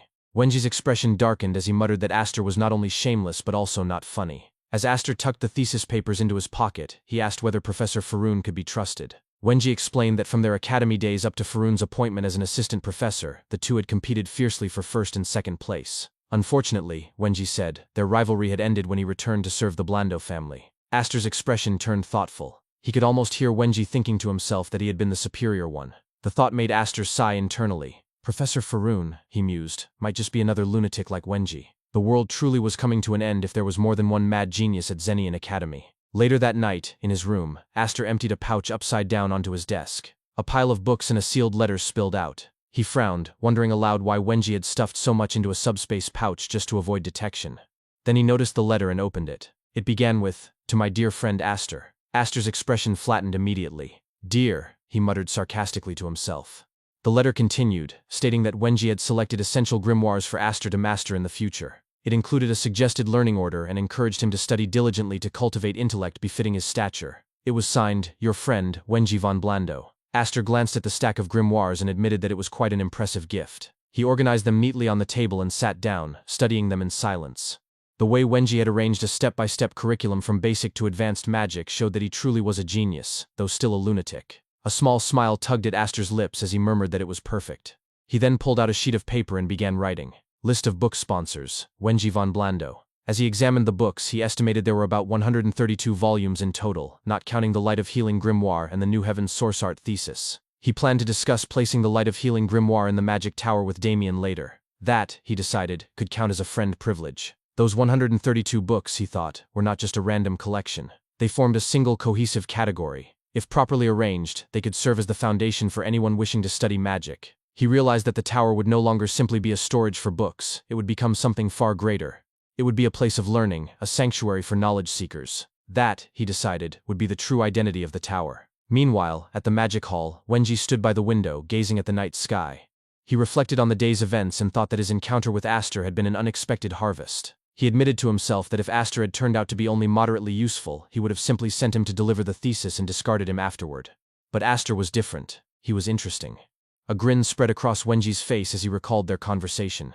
He remembered Aster's bold words, "Go ahead and kill me. You only die once, not twice." Wenji burst out laughing, his voice echoing through the hall. He had only meant those words as a threat to test Aster's resolve, but the young man had met them without fear. Wenji admitted to himself that he had no real reason not to kill him, yet Aster's calm eyes had stopped him. Those eyes had held no trace of fear. He truly did not care whether he lived or died. That, Wenji thought, made him different from all the others. Fascinatingly different. He concluded that although Aster was clearly hiding something, that was not necessarily a bad thing. For the first time, Wenji felt as though he had found someone who could stand beside him and look in the same direction. It was a strange but exciting feeling. Still, one question lingered in his mind. Did Aster really not know how to read? He dismissed the thought with a laugh, deciding that it was impossible. Time passed and morning came. In Aster's room, he dressed neatly in front of a mirror, wearing refined clothes suitable for his new journey. From outside, a voice called to him, announcing that it was time to depart. A few moments later, Lancy stood by the carriage holding Aster's luggage. As they walked toward it, she informed him that once he arrived at Zenian Academy, he would only have to complete a few simple documents. She added that both he and the young lord were exempt from the entrance exam. Turning to look at him, she smiled warmly and remarked that he looked every bit a proper academy student now. It suited him. Aster thanked her, and she gestured for him to get in, saying they should go. As he looked up at the sky, he thought that being exempt from the entrance exam was typical of prestigious families. It was more of a special admission than anything else. Still, he admitted to himself that he did not mind being exempt either. Just then, Damien called out to him excitedly, urging his friend to hurry up.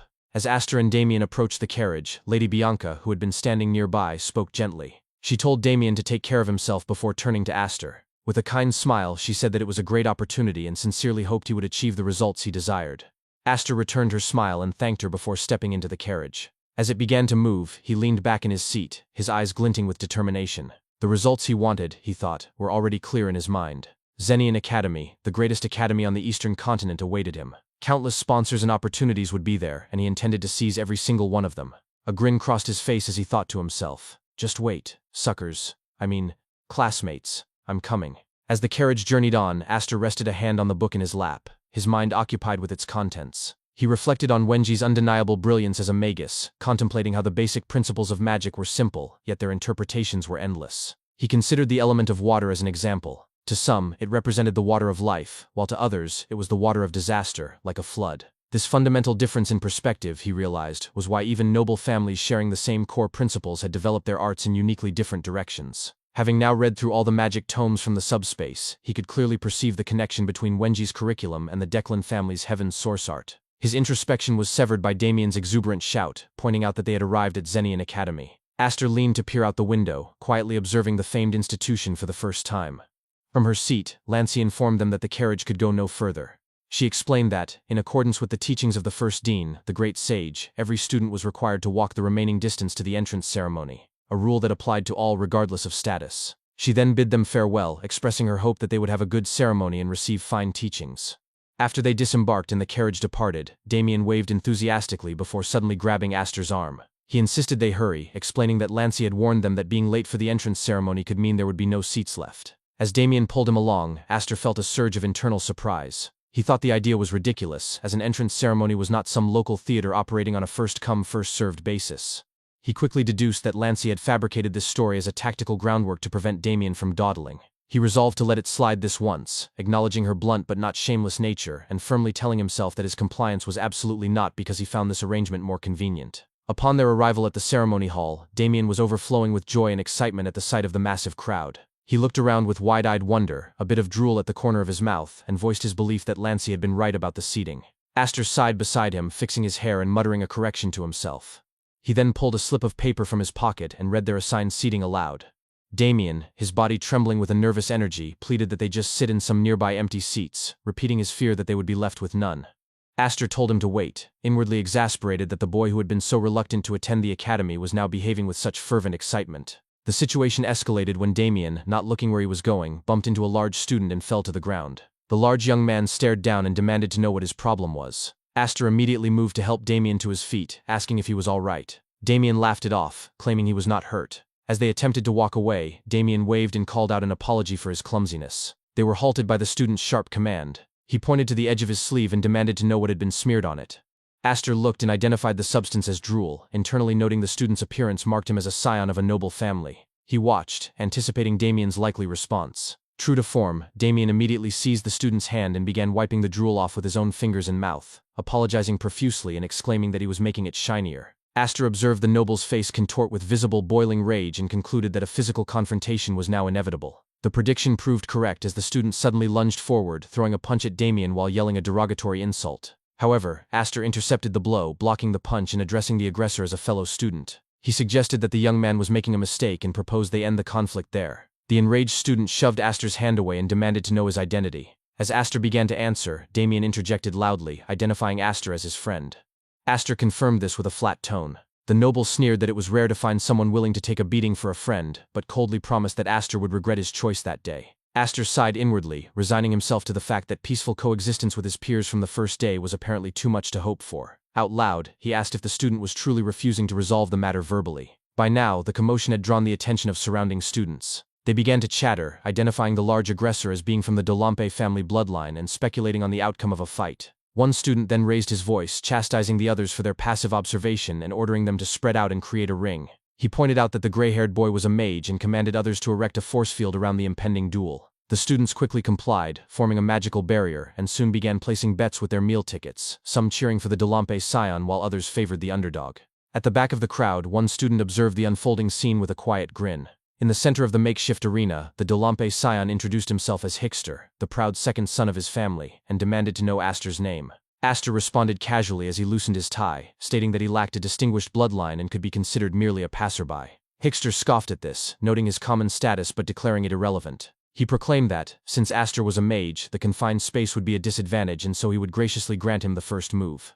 Aster paused for a moment, a slow grin spreading across his face as he muttered to himself about the other boy being a riot. He then knocked his tie from his neck and, with a wide, challenging grin, retorted that the one who claimed not to want to talk seemed to have the longest tongue, and asked if he was scared. Hickster's body trembled with pure fury upon hearing this. He roared a curse and charged forward, swinging his right fist in a powerful arc. Aster stood perfectly calm, effortlessly dodging the attack, and stated he had one more thing to say. As he began to prepare his own counterattack, he clarified that the number of opponents was not one guy but two. Hickster braced himself confidently when he saw Aster preparing to attack. He thought arrogantly that he could easily endure a punch from a mere magic student. However, the instant Aster's fist connected with his face, blood sprayed from Hickster's mouth as his body staggered backward from the sheer force. Shock flooded his expression as disbelief filled his thoughts. What kind of punch is this heavy? He wondered in horror. This bastard, is he really a mage? Before he could recover, a faint glow formed on the bruise around his mouth.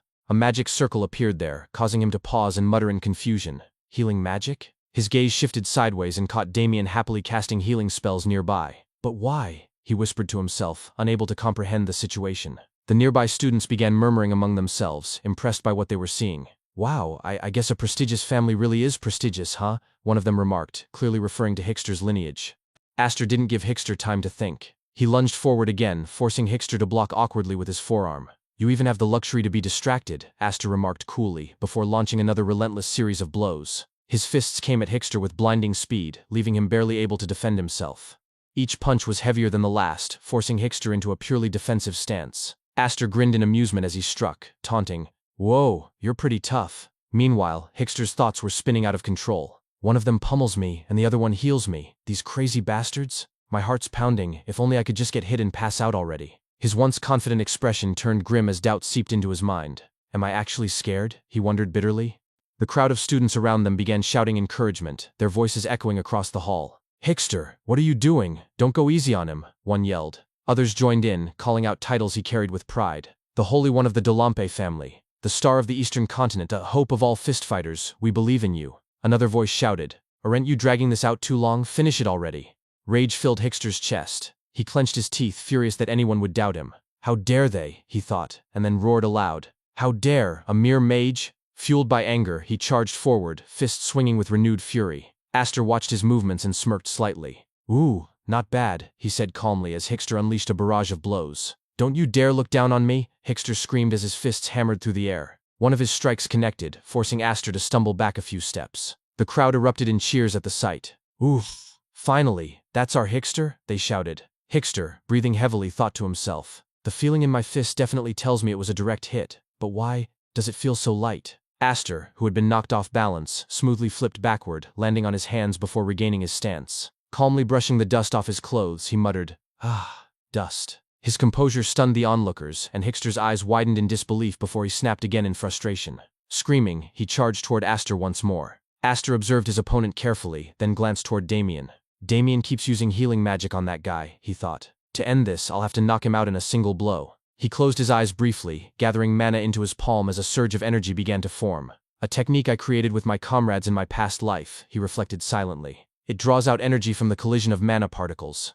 As Hickster closed the distance between them, the magic on Aster's hand grew brighter and denser. His expression remained calm and focused. It uses mana, but it's neither martial arts nor magic, he thought. A pure technique that simply utilizes the properties of mana. When Hickster came within striking range, Aster raised his hand and unleashed his technique with a powerful shout. Collision style! A deafening bang echoed throughout the hall, shaking the magical barrier that surrounded them. The students maintaining the field staggered backward under the force. One of them shouted in disbelief. What is this? Hickster stood frozen for a brief moment after taking the hit. Then, as if his body finally realized what had happened, he dropped to his knees before collapsing completely onto the floor. The hall fell silent. The students stared, stunned, unable to process what they had just witnessed. Aster slowly raised his right hand into the air and said calmly, "Cheers." He then spoke louder, his voice filled with faint amusement. Cheers, reactions, and responses. The silence shattered as the students erupted into wild cheers. So cool, they screamed. Is he really a mage? What is this, some kind of sweaty brawl? Others shouted excitedly. He did it, you bastards. This is what an underdog winning looks like. Off to the side, Damien waved his arms excitedly and shouted, "Friend, we won." Aster looked at him with a small smile, patted his head and replied, "Yeah." Inwardly, he added with a sigh, "So from now on, stop sucking your thumb." Meanwhile, the student who had been quietly observing everything from the back smirked faintly. To think a student of magic would fight like that, he muttered. How vulgar. Before the crowd could continue celebrating, a booming authoritative voice cut through the noise. Move it, you punks," the man shouted as he pushed through the students. "Who in the world starts a brawl on the day of the entrance ceremony? Is it you? Or is it you?" He glared at the stunned faces in front of him and barked. "If you don't move right now, I'm taking you all in." Aster watched the man approach and sighed inwardly. I'm in trouble, he thought. But it's fine, after all, I'm a troubleshooter. There are plenty of ways to escape, and since everyone enjoyed it, they won't forget it easily.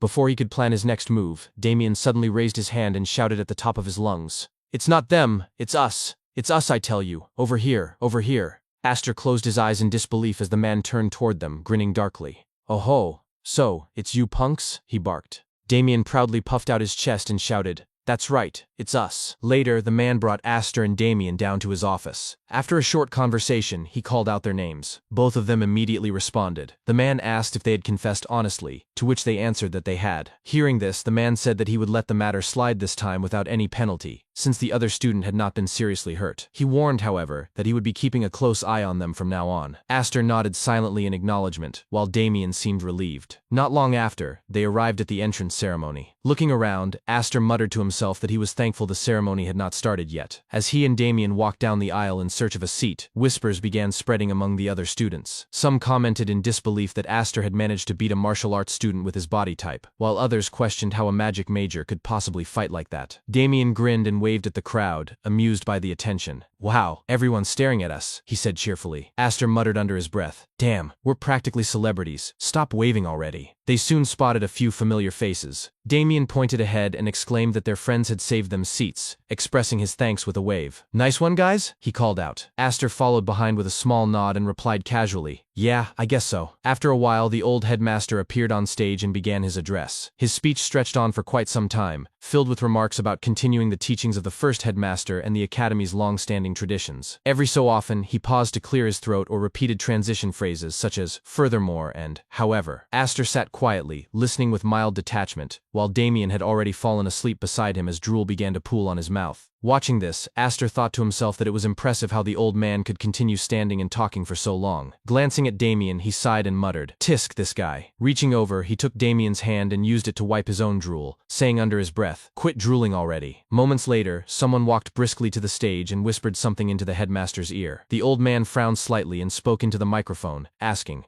What could be more important than the entrance ceremony?" After a few whispered exchanges, he cleared his throat and addressed the students. He apologized, explaining that something urgent had come up, and announced that he would end his speech there and let the ceremony continue without him. Almost immediately, a fine shit in a refined uniform walked up to the stage. Her sharp, commanding voice carried clearly across the hall. "Attention everyone," she shouted, causing the students to flinch, and even startling Damien awake. "I am Zaria," she continued. "I will be conducting the entrance ceremony in place of the headmaster, who was called away unexpectedly. Let's begin with the entrance oath. First, the representative of the magic division, Dahlia de Deny. At the front of the hall, a young woman stood from her seat and answered, "Yes." She began walking toward the stage with composed grace. As she passed, the nearby students started murmuring to each other in hushed tones. One student asked incredulously whether the Deny family had truly needed to take the entrance exam. Another scoffed, suggesting they must be lacking in skill, while a third quickly silenced them, explaining that Dahlia was the head's third child and that the Deny family would never have permitted her to take the exam if she lacked talent. Watching her closely, Aster recalled her identity. Dahlia de Deny. He remembered her well. If the Declan family was the foremost magic house in the East, then the Deny family ranked just below them. Among the members of that family, Dahlia had been raised as the future representative magician of the house that was always second best. She had decent ability and had helped him a great deal when he retired as a troubleshooter. Yet, he thought, they had been more rivals in mischief than benefactors to one another. Still, he found it pleasant to see her joining this year's intake. When Dahlia reached the center of the stage, Zaria called for the next student. Next, the representative of the martial arts division, Paul, stepped forward. A boy stood up from his seat and responded quietly, "Yes." He walked toward the stage with steady steps. Watching him, Aster noted that since his family name had not been mentioned, he was likely not from a noble house. He thought to himself that the great houses must be fuming over it, and vaguely recalled that the Hickster, or was it Hipster, family had only been of that level as well. After both Dahlia and Paul completed their oaths, they walked down from the stage. Zaria then announced that it was time to introduce the professors who would be guiding the 172nd class, calling for them to step forward one at a time. As the introductions began, Aster's eyes followed the professors lined along the side of the stage. Just before Dahlia descended the stairs, he felt a strange sense that someone among them was looking straight at him. He turned his head slightly, scanning the crowd, but quickly dismissed the thought. Not that it really matters, he thought to himself. A moment later, Dahlia misstepped on the stairs and tripped forward with a startled cry. "Ack!" she exclaimed as she fell. Aster's gaze shifted to the next professor taking the stage, and he muttered quietly, "That's Professor Faroon, right? When's he coming up?" Soon after, the man he had mentioned stepped forward and introduced himself with a steady tone. "Greetings, I'm Professor Faroon, and I'll be in charge of the basic principles of magic course." Aster studied him thoughtfully. He had expected someone with a demeanor more similar to Wenji's, but Faroon's presence felt entirely different. Then again he reminded himself, Wenji's public face was that of a perfect gentleman, so he decided not to judge too quickly. After the introductions ended, Zaria concluded the event. She thanked the students for their attention and announced that the ceremony had officially ended. The students were instructed to follow the staff to their assigned dormitories. As everyone stood, Aster turned to see Damien still sleeping soundly. He leaned over and said flatly, "Get up." Damien blinked groggily. "Huh?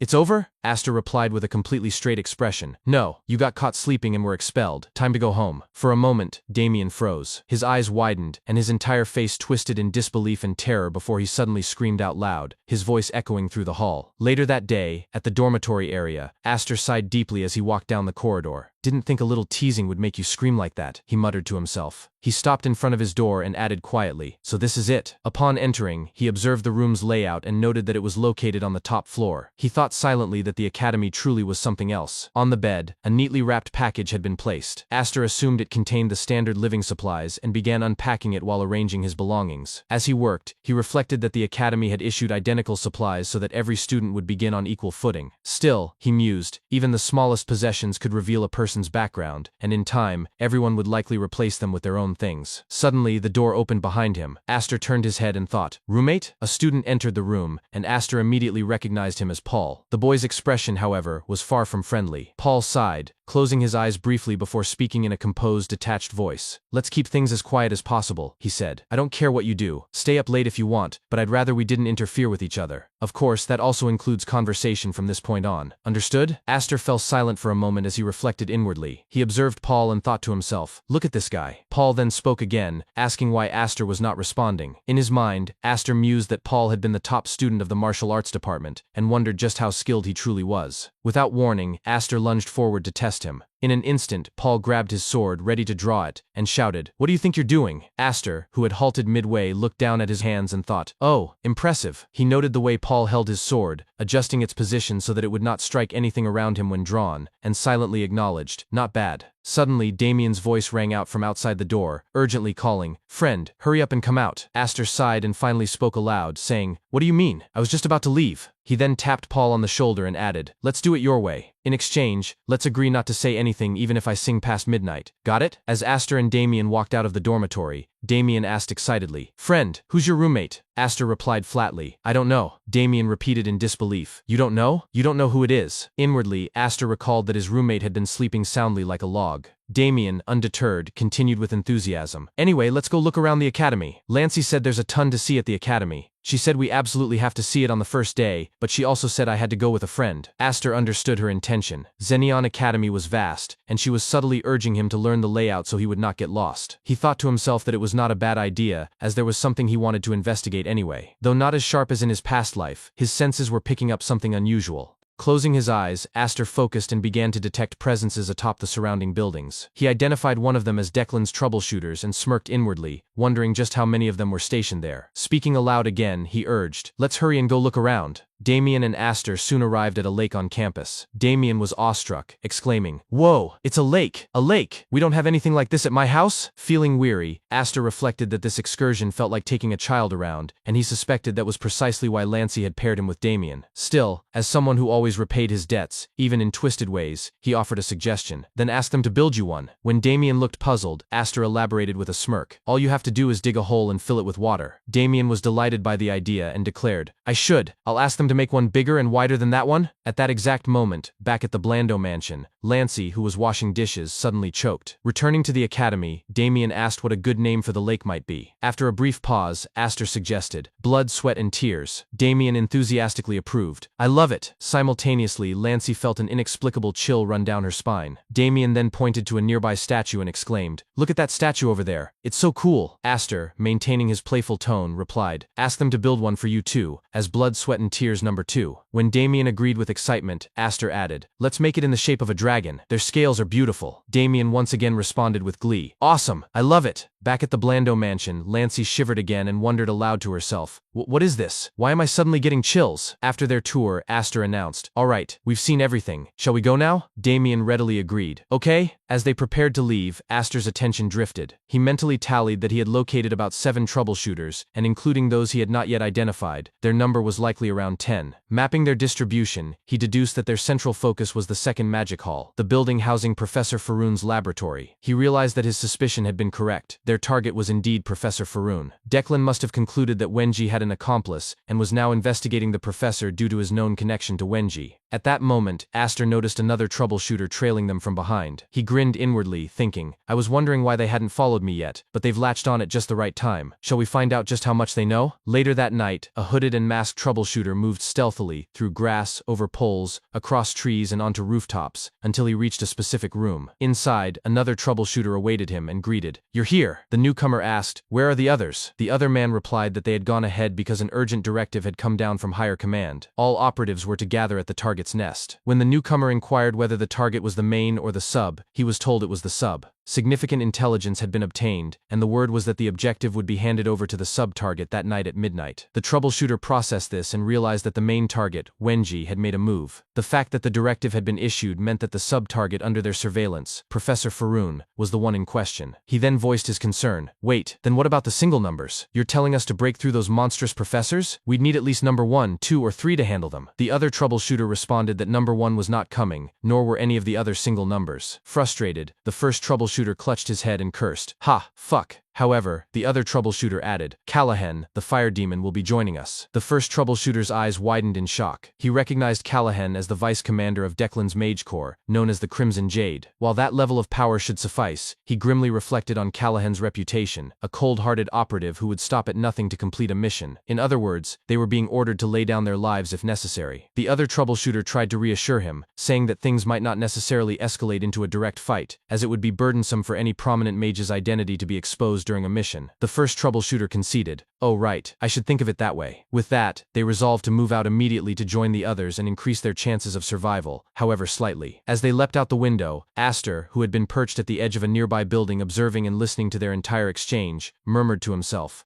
"Tonight, at midnight? And Callahan, you say?" Aster thought silently to himself as the name Callahan came to mind. Callahan had already been a man in his prime back when Aster was still active. After the House of Declan had risked everything in a war against the House of Blando, Callahan Callahan had remained with the collapsing family, proving his unshakable loyalty. Aster acknowledged that Callahan was dangerous now, but he also knew that the man's true golden age had come after the war with Blando. He recalled that Callahan had earned the title of the Unstoppable Inferno of Declan, a name that had carved itself into the history of war mages. Because of that, Aster decided that he had to obtain him. Callahan's fire magic was one of Declan's secret arts, and as one of the most renowned mages on the entire continent, he was more than worth the risk. Aster realized then why the troubleshooter who had been tailing them earlier had fallen back. They had stumbled upon an unexpected opportunity. Still, there was something that didn't make sense to him. The target the enemy referred to, the thesis written by Henji, was currently in his possession, yet the troubleshooters had mentioned that the target would be delivered to the sub-target, Professor Faroon. He considered this carefully. The thesis he held could not possibly be a fake, and there was no chance that the target the enemy spoke of referred to anything other than that document. That could only mean one thing: the target being delivered that night was a counterfeit thesis. Meanwhile, at Aster and Paul's dormitory, Paul was getting ready to leave. He put on a hooded cloak and glanced at Aster, who appeared to be asleep on the bed. He stared at him for a moment before quietly slipping out of the room, but what Paul did not realize was that the person lying on the bed was not Aster at all. It was only a dummy. At the same time, in Professor Faroon's office, the old man sat behind his desk reading through some papers. He sighed and muttered under his breath, cursing the Declan family. He had been aware of their activities for some time but had chosen to ignore them, since they had yet to cross the line. Now, however,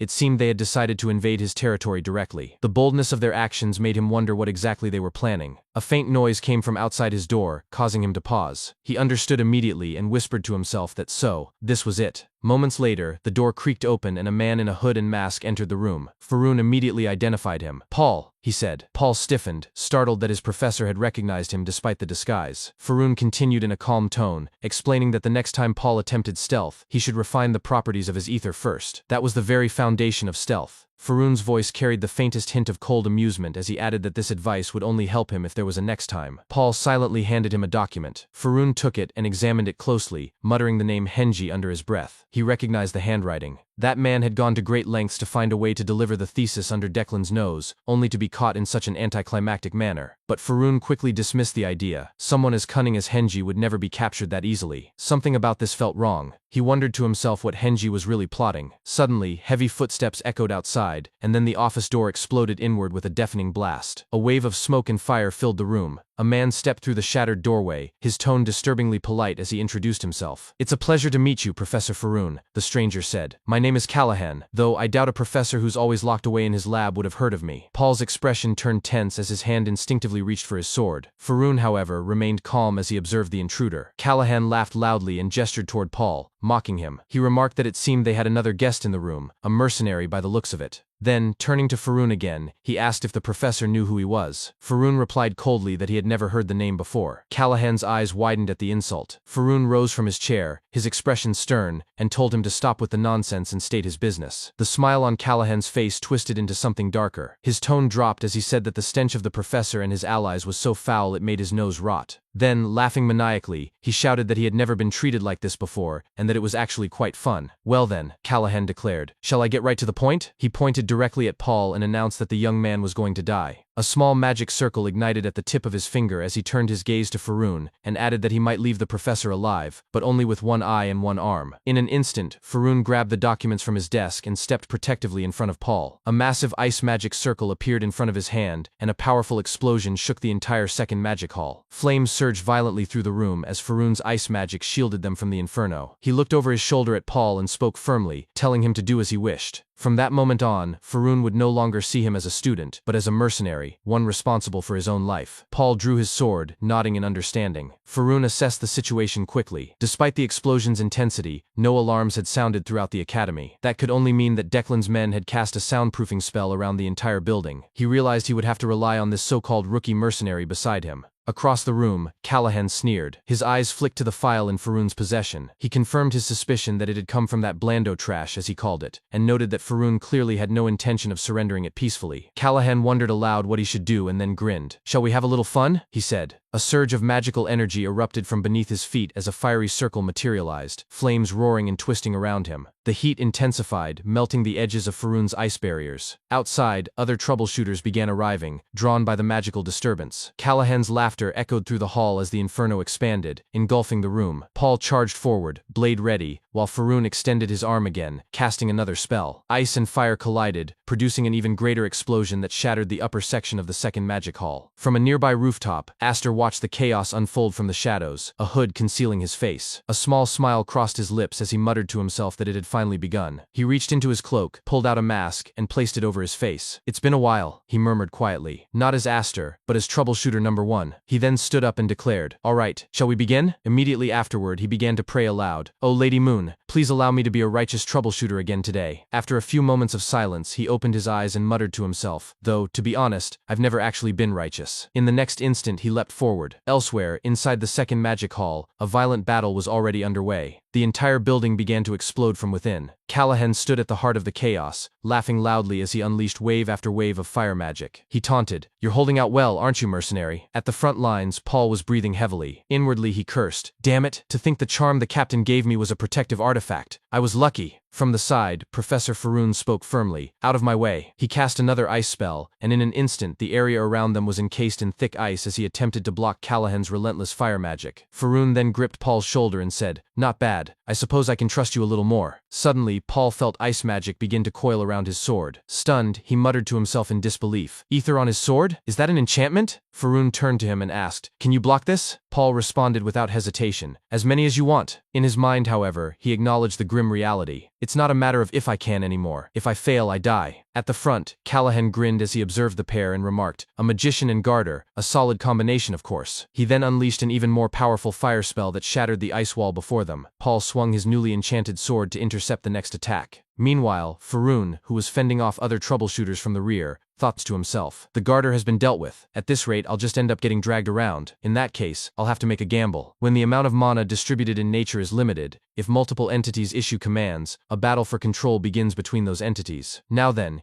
how much can you take from me?" A surge of powerful magic enveloped both Paul and Faroon. Witnessing this, Callahan called out with amusement, "Well, look at this. Are you challenging me to a power struggle?" He grinned widely and added, "All right, shall we have a go?" Then, with a booming laugh, purple flames and crackling lightning erupted from his body. Despite their efforts, another deafening explosion rocked the battlefield. Callahan's power swelled even further, overwhelming Paul, who was flung upward by the sheer force of the shockwave. As he soared helplessly through the air, Paul thought bitterly, "Damn it, every single one of them is a monster. There's no opening to jump in." He crashed hard onto the ground and groaned, "If this was going to happen, you all should have just fought each other from the start." The collision between Callahan's fire magic and Faroon's ice magic generated a massive tornado that swept away debris across the area. From a distance, the remaining troubleshooters watched in stunned silence. One of them finally spoke, voice tight with awe and fear, "Damn, this is brutal. Stand by. Rushing in now would be suicide. Get your breath back while you can. How many troubleshooters are left?" Before he could finish, a mysterious force surged through their ranks, knocking several of them off their feet. Another troubleshooter cried out in shock, A surprise attack! It's a surprise attack!" It was Aster, rushing toward the battlefield at blinding speed. He arrived with a thunderous crash that shook the ground. Both Callahan and Faroon immediately turned their gazes toward him. Aster spoke in a chilling tone, "And now for my grand entrance." His words hung in the air, met with stunned silence. Then Callahan shouted furiously, "Are you kidding me?" In the same instant, Aster shot forward with lightning speed, closing the distance in a flash. He seized Callahan by the throat and snarled, "Callahan, this spot will be your grave. Die!" Callahan barely managed to react in time.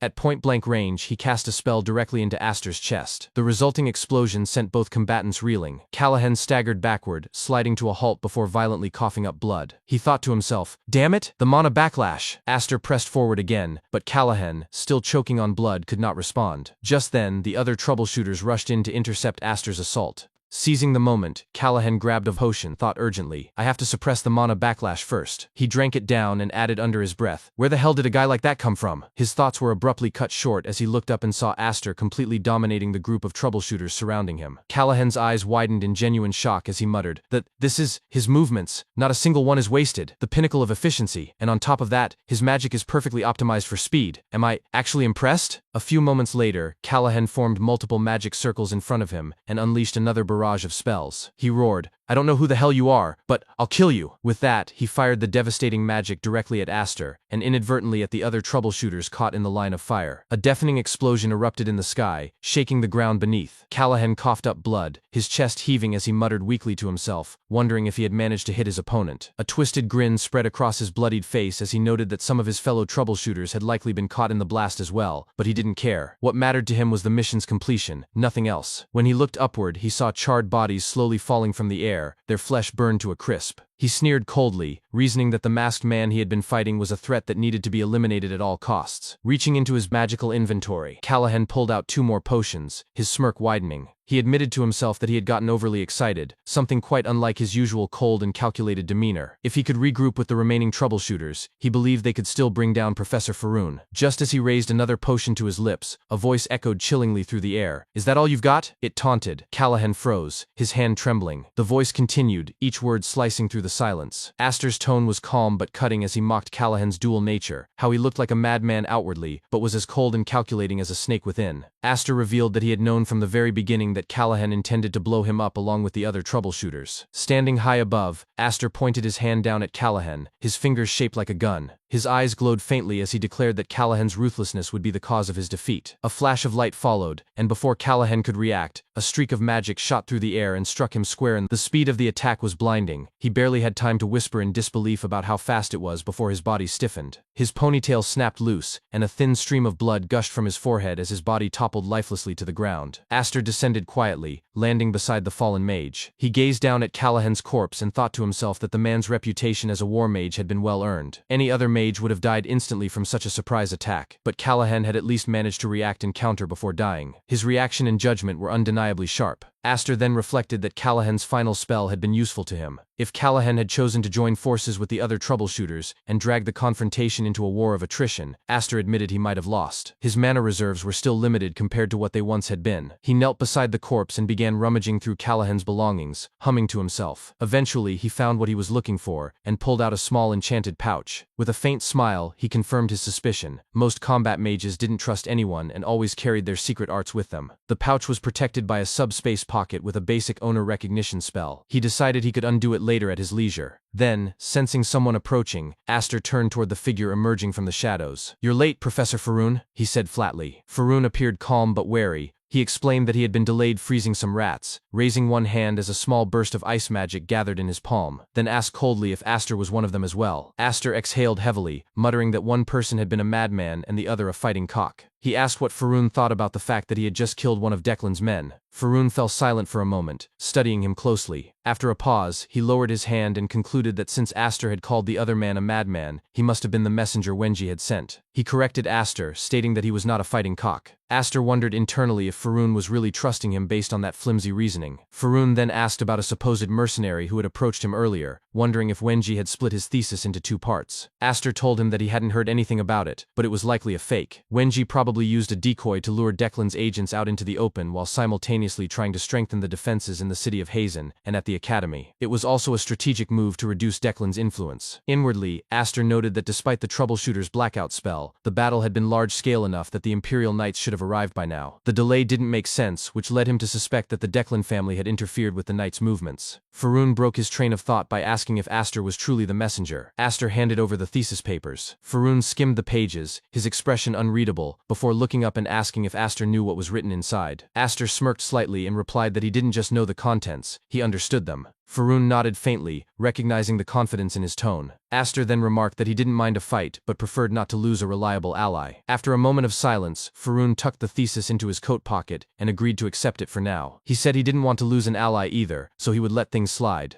Then, with a measured tone, he asked if there was anything Aster wanted in return. Wenji, he explained, only trusted people with clear desires aligned with his own. To build trust, he would need to give Aster something as well. Aster thought for a moment, then answered simply, he wanted a book. Faroon raised an eyebrow, asking for clarification. Aster explained that he planned to build a grand tower filled with books that anyone could read. He asked Faroon to contribute a volume detailing his personal perspectives on magic. Faroon sighed, pressing a hand to his forehead before giving a faint smile. He admitted that writing such a book might be fun, though he doubted many people would be able to understand it. Satisfied, Aster turned to leave, saying he should get going. Faroon stopped him, asking how they were supposed to stay in contact, especially since Aster would need to deliver the next thesis eventually. Aster grimaced at the idea, muttering that he'd rather not exchange contact information with another man. After a moment of awkward silence, he pulled something from his subspace pocket, a pair of small crystals, and tossed one to Faroon. He explained that they were linked communication crystals. If one broke, the other would shatter as well. Breaking one meant Aster would come. Breaking 2 or more meant trouble, in which case he would not come looking. Faroon accepted it with a dry response, saying that he didn't like men either. As Aster departed, Faroon stood alone for a long time before murmuring to himself that, for some reason, he suddenly felt uneasy. Not long after, the Imperial Knights finally arrived. They swiftly secured the area and began evacuating the Academy students as a precaution against further attacks. Aster, blending in effortlessly among the crowd, joined the students outside. Damien, still half asleep and rubbing his eyes, spotted him and asked where he had been, saying it felt like he hadn't seen him in ages. Aster replied curtly that he had needed to drop a big one. As Damien blinked in confusion, Aster's thoughts drifted again. He reasoned that with Callahan and the troubleshooters dead, the Declan family would likely lie low for a while. Damien interrupted his thoughts with a ridiculous question, asking if he had been constipated and offering to heal him. Aster ignored him, still lost in contemplation. He began analyzing why his sigil had reacted during the battle. Normally it was unresponsive, but when he blocked Callahan's final spell, the sigil's energy had infused his force field, strengthening it. Because of that, he had managed to withstand the counterattack unharmed. It wasn't that the barrier itself had grown sturdier, it had been something else, more like an exclusion phenomenon, a technique commonly used by elemental mages to prevent self-inflicted damage during combat. He compared it mentally to how Callahan had recklessly unleashed fire magic without harming himself. Still, Aster couldn't understand why the sigil had activated then, of all times, or what its precise conditions were. He decided he would have to investigate it further. Damien's voice cut through his thoughts, urging him to take off his pants for some absurd reason. Aster sighed and replied that he wouldn't, then silently resolved to visit Lapdog, the largest library in the East, located within the Academy. He was certain he would find clues there. As he pondered his next move, a voice called out from behind him. When he turned, a man approached with a friendly grin and introduced himself as Chenbi. Aster eyed him warily and asked what he wanted. Chenbi said he had been impressed by Aster's fighting skills, noting that he was a pretty good fighter. Aster narrowed his eyes, wondering privately if Chenbi had seen him during the battle. If that were the case, his identity might be compromised. A cold thought crossed his mind. If Chenbi truly had seen too much, he might have to eliminate him. Aster's thoughts were interrupted when Chenbi spoke in his usual cheerful tone. Chenbi said that what had impressed him most was Aster's fight with the martial arts group on the first day of school, and he asked how Aster was able to fight like that. Aster smirked awkwardly, and thought that instead of leaving a bad impression, he had ended up making quite a name for himself. Still, he noticed that Chenbi addressed him rather casually, without any of the respect that others might have used when speaking to someone of his status. Aster replied that the martial artist simply did not have enough ether yet and that things would be different once he did. Chenbi laughed awkwardly and said he understood. Then, with a hint of shyness, he admitted that there was nothing special behind his words. He just wanted to be around someone. He confessed that he did not have any close friends yet and found it hard to fit in. Aster, understanding how he felt, thought to himself that he could relate. An awkward silence followed before Chenbi spoke again. He said that although the Academy promised equality regardless of social status, that fairness existed only from the Academy's official standpoint, not among the students themselves. For someone like him, who came from a poor family, it was natural to feel like an outsider. Then, almost as if to reassure himself, he added that it did not really matter in the end. Aster replied indifferently that it was fine, whatever he wanted. Chenbi exhaled with relief and smiled, admitting that he had been worried. He said that it was unsettling to be alone in situations like that. Aster reluctantly agreed that it was true.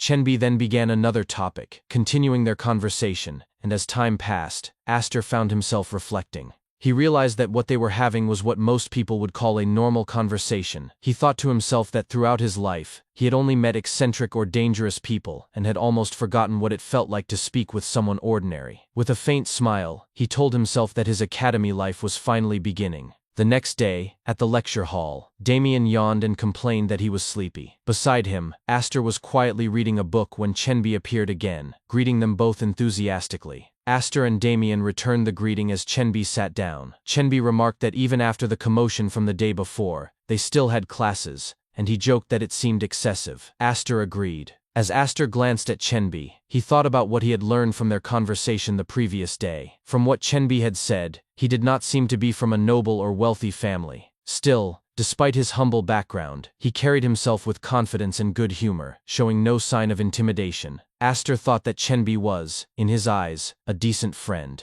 Chenbi then brought up another topic, saying that he had heard some news earlier that morning. Their homeroom teacher for the M3 class would be Professor Zayra. Aster repeated the name, surprised. Chenbi responded eagerly, asking if he knew of her, explaining that she was famous for having slaughtered a group of trolls in a single strike. As Chenbi's eyes sparkled with admiration, he suddenly exclaimed that she had arrived. Aster looked toward the entrance and recognized her immediately. He remembered seeing her standing on the podium during the entrance ceremony the previous day. Professor Zara walked confidently to the front of the room and introduced herself to the class. She acknowledged that there had been a small commotion the day before but dismissed it as nothing of concern, urging everyone to focus on their studies. She then explained that before the first class began, they would be measuring their mana. The measurement, she said, would determine both the quantity and quality of each student's mana. She asked which of the two the students believed to be more important. One student quickly raised her hand. Zara asked for her name, and the girl introduced herself as Arzan. Zara gave her permission to answer. Arzan replied that there might not be a definitive answer, but if a person possessed a sufficient amount of mana, then the quality of that mana was more important. Zara asked her why she believed that. Arzan explained that when two mages of equal level competed, the mage with higher mana quality would have the advantage. From the back of the room, Aster listened and thought that her reasoning was sound.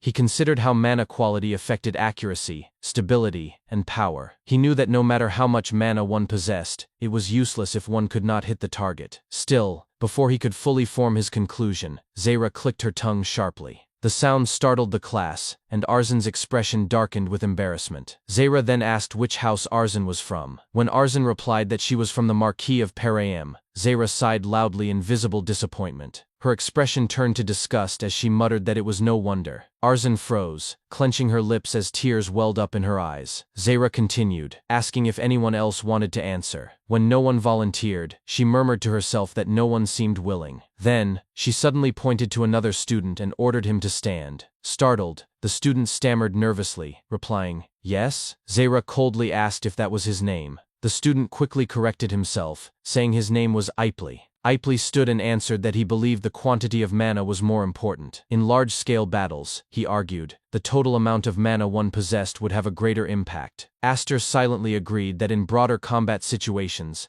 the quantity of mana could indeed outweigh its quality. He summarized his thoughts inwardly, noting that depending on the circumstances, both aspects were equally important. Zara's expression, however, shifted into one of intense frustration. She demanded to know which house Ipley belonged to. When he admitted that he did not belong to any house, Aster was confused. He wondered privately whether he was missing something about her line of questioning. Zara moved on, calling for the next student. One by one, she asked the same question repeatedly, and each time, her disappointment deepened. Every answer she heard seemed to irritate her further, and she kept demanding to know the student's family origins. Aster watched the scene unfold, and thought that the way she kept repeating the same question while ignoring the answers meant that she was looking for something specific. He wondered what kind of answer was capable of ruining the classroom atmosphere so completely. After a long silence, Zara finally addressed the class. She said she had heard their answers, and admitted that many of them had been close to what could be considered correct. However, she clarified that there had never been a correct answer in the first place. She explained that what she had truly wanted from them was not the right response but a genuine one. She told them to think carefully about their own words. Had their answers reflected their own thoughts, or had they simply said what they believed she wanted to hear? Zara emphasized that a mage must never lose their subjectivity. They must not be swayed by others but instead remain firm in their own will at all times. She asked whether any of them possessed that mindset, the mindset of a true mage. The entire room fell silent. Zara told them that from that day forward, they must strive to become true mages. That, she said,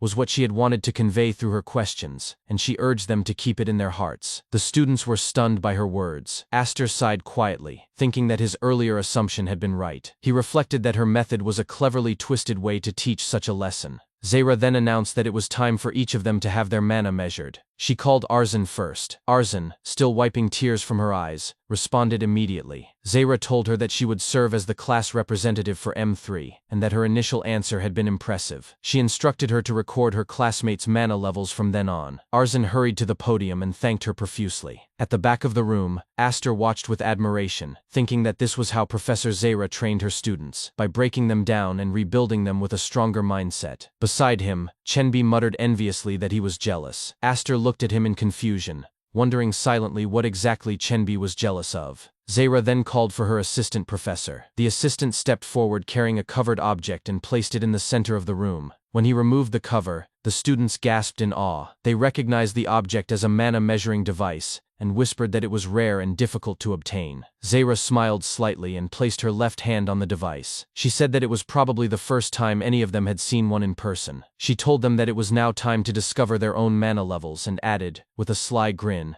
that there might even be a monster among them. Zahra began by explaining the procedure for using the crystal orb. She instructed Arzin to place her hand on the orb and infuse it with her mana. Arzin nodded respectfully and responded with a firm, "Yes, ma'am." As soon as her hand touched the smooth surface of the crystal, it began to glow faintly. The orb absorbed her mana and started calculating her magical power. After a few moments, the gathered data passed through a connected crystal rock, which emitted a beam of light upward, projecting Arzin's magical readings into the air for everyone to see. Pointing at the floating projection, Zahra explained in her calm, instructive tone that among the various indicators displayed, the most important one was the value at the center, the refinement level, which represented the quality of a person's mema. The scale ranged from 1 to 10, and Arzin's current refinement level was 4. She added that, since last year's incoming students had an average level of 3, Arzin's score could be considered excellent. Blushing slightly, Arzin thanked her nervously, but Zahra continued, saying that the process was not yet complete. The next test would measure mana capacity. She instructed Arzin to pour her mana into the crystal once again. Arzin did as she was told, and Zahra explained that mana capacity was divided into 100 levels. The orb recorded Arzin's capacity as level 17. Considering the previous year's average was 15, Zahra remarked that Arzin's result was slightly above average as well. She smiled warmly at the girl and praised her for her diligence, saying that her mana's quality and quantity reflected her hard work. Among the onlookers, Chenbi whispered in admiration, hoping that he would also achieve a high score. Sitting beside him, Aster smirked inwardly, thinking to himself that he could already see Arzin's future. She would surely grow into a hard-working graduate student. Zahra then announced that she had other matters to attend to and would be leaving. She instructed the students to continue the mana measurements under the assistant professor's supervision. The class responded in unison, affirming her command. One by one the students approached the crystal orb to have their mana measured. Chenbi stood up eagerly and called for Aster to join him. Aster hesitated briefly but eventually rose as well. Before they could proceed, however, a sudden commotion erupted among the students. A wave of astonished voices filled the room. Someone exclaimed that a student had achieved a refinement level of 6, double the average. Another added that the same student's mana capacity had reached level 20, expressing envy and disbelief. The assistant professor, intrigued, asked for the student's name. Standing confidently, the young man replied that his name was Furion de Denai. Hearing this, Aster's eyes narrowed as he thought silently that Furion must belong to the same family as Delia Denai. Judging by the different hair color, he was likely from a branch family. Aster found it slightly pretentious that he had stated both his given name and full name aloud. After examining the results, the assistant professor praised Furion's numbers, noting that while his refinement level was impressive, his mana capacity was slightly lacking in comparison. Nevertheless, it remained an outstanding score for someone of his background. Furion merely nodded and acknowledged the comment with a curt, "I see." Meanwhile, Damien, who had been dozing off beside Aster, stirred awake with a yawn and complained about the noise. Aster replied playfully that nothing much was happening and told him to go back to sleep, though he thought to himself that Damien was incapable of sleeping during class anyway. Curious, Damien asked why everyone was getting their mana measured. Aster shrugged, saying he did not know but that it seemed worth trying. Before Aster could stop him, Damien shouted loudly across the room that he wanted to participate too. Aster sighed, covering his face with his palm, muttering to himself in embarrassment that Damien's sudden outbursts always drew attention. As the two of them, along with Chenbi, approached the front, whispers rippled among the students. Some recognized Damien as the young master of the Blando family, and remarked on how young he looked. Others identified Aster as the one who had defeated Hickster, the second son of the Delanpe family. A few wondered aloud who the third boy with them was. Aster groaned inwardly, lamenting that he had become known only for beating someone up. At the front, the assistant professor greeted them with a respectful tone, asking if the young master would like to have his mana measured first. Damien turned to Aster for confirmation and asked if he simply needed to channel his mana into the orb.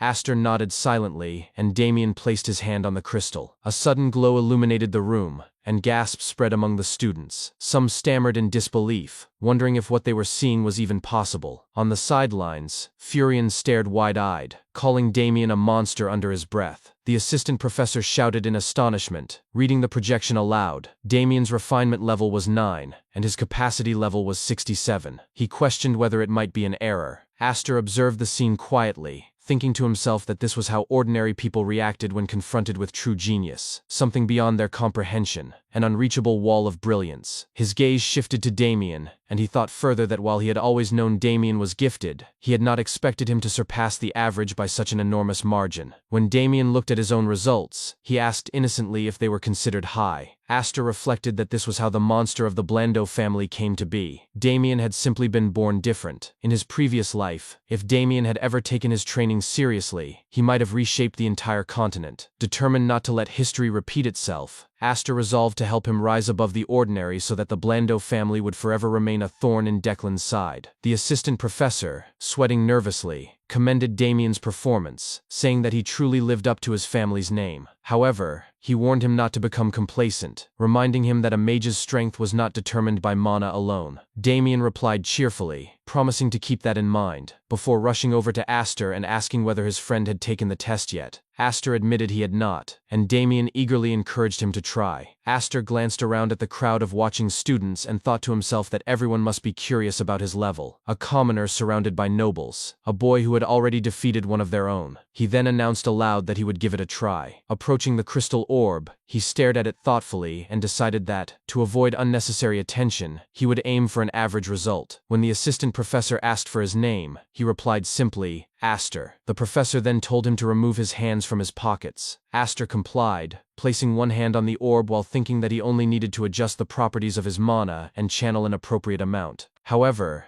as he began to do so, his eyes widened. He realized something was wrong. The baseline seemed far too low. He tried to restrain his output, but before he could react, the orb flashed brightly, and the projected result appeared before everyone's eyes. Refinement level 10. The orb began to flicker violently. The once blue light turned crimson, and the projection glitched erratically before displaying a message. Error limit exceeded. Please reset the baseline. The room erupted in confusion. Students murmured to one another, wondering aloud if such a thing was even possible. Damien, beaming with pride, shouted that it was amazing. Aster, however, turned calmly toward the assistant professor and suggested that there had been an error, requesting that they measure again. The assistant professor stuttered nervously but agreed. Damien's excitement faded into disappointment, and he muttered under his breath that it was not an error. Internally, Aster groaned and told himself to ignore him. Yet Damien's grin returned as he whispered knowingly that he could tell the reading was correct. Aster repeated silently in his mind, "Shut up." Once the assistant professor reset the device, Aster tried again. This time,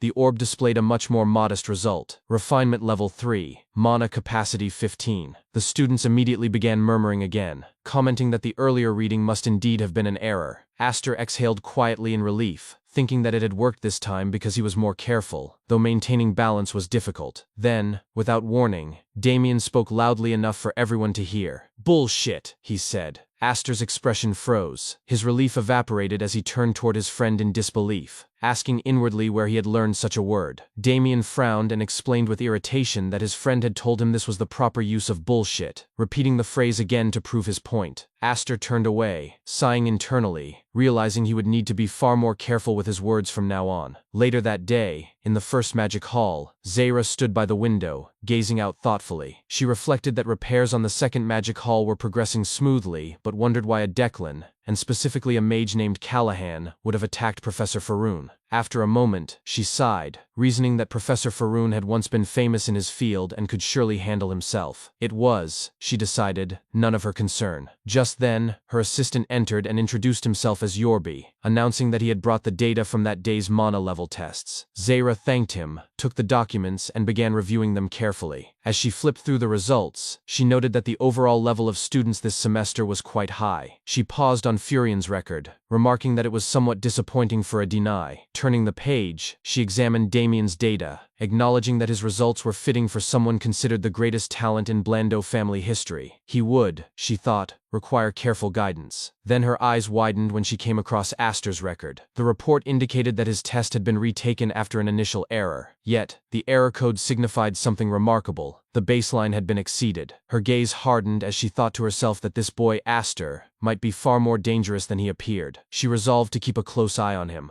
Elsewhere, Aster confronted Damien about his earlier language. He scolded him, declaring that only he was allowed to say bullshit. Damien protested indignantly, asking why he could not say it too. Before the argument could escalate, Chenbi interjected awkwardly and suggested that perhaps none of them should say it at all. As time passed, Aster, Damien, and Chenbi settled onto the ground, their posture relaxed yet attentive. Damien, ever precise, shaped a miniature dragon from pure mana, its scales shimmering faintly, its limbs articulated with uncanny realism. His expression remained serious as he set the figure carefully on the table and turned to Aster, asking whether he thought it was sufficient. Aster studied the construct intently. He tilted his head slightly, eyes tracing the curve of its spine, the tension in its coiled tail. After a moment of silence, he murmured that it should work, though not without reservation. Damien, satisfied, announced it as Blood, Sweat, and Tears No. 2, clearly marking it as part of a series. Aster, however, was not quite ready to let it stand. He suggested refining the posture, making it more dynamic,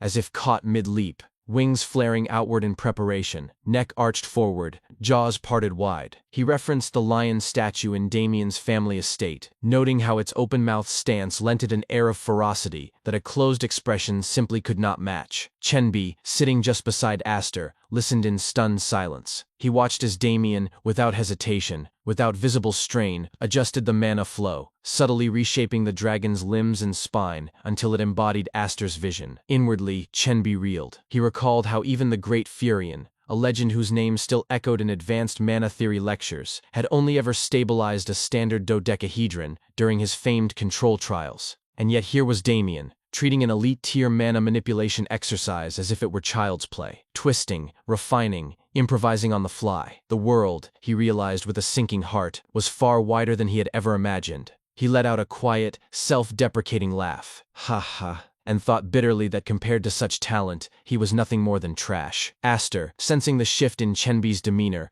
glanced at him. He did not offer empty reassurance. Instead, he acknowledged the weight of that realization. He did understand how Chenbi felt, how impossible it was to measure oneself against a standard that seemed to bend reality. But understanding changed nothing. The only path forward was to accept the truth, however harsh, and keep moving. Just then, Damien's voice cut through the quiet. "Friend." Aster turned. "I had a really great time today. I think I really made the right choice coming to this academy." The words struck Aster like a physical blow. His eyes widened slightly, his breath caught. For a long moment, he simply stared at Damien, this peer whose brilliance was effortless, whose warmth was genuine, whose gratitude was sincere. Then, slowly, he exhaled. A faint smile touched his lips, and he spoke softly. "Is that so? I'm glad to hear that." Some time later, after the sun had shifted and shadows stretched longer across the training grounds, Aster returned to his personal chamber, a secluded space warded against outside detection. There, he sat cross-legged on the floor, the subspace pouch once belonging to Callahan resting in his lap.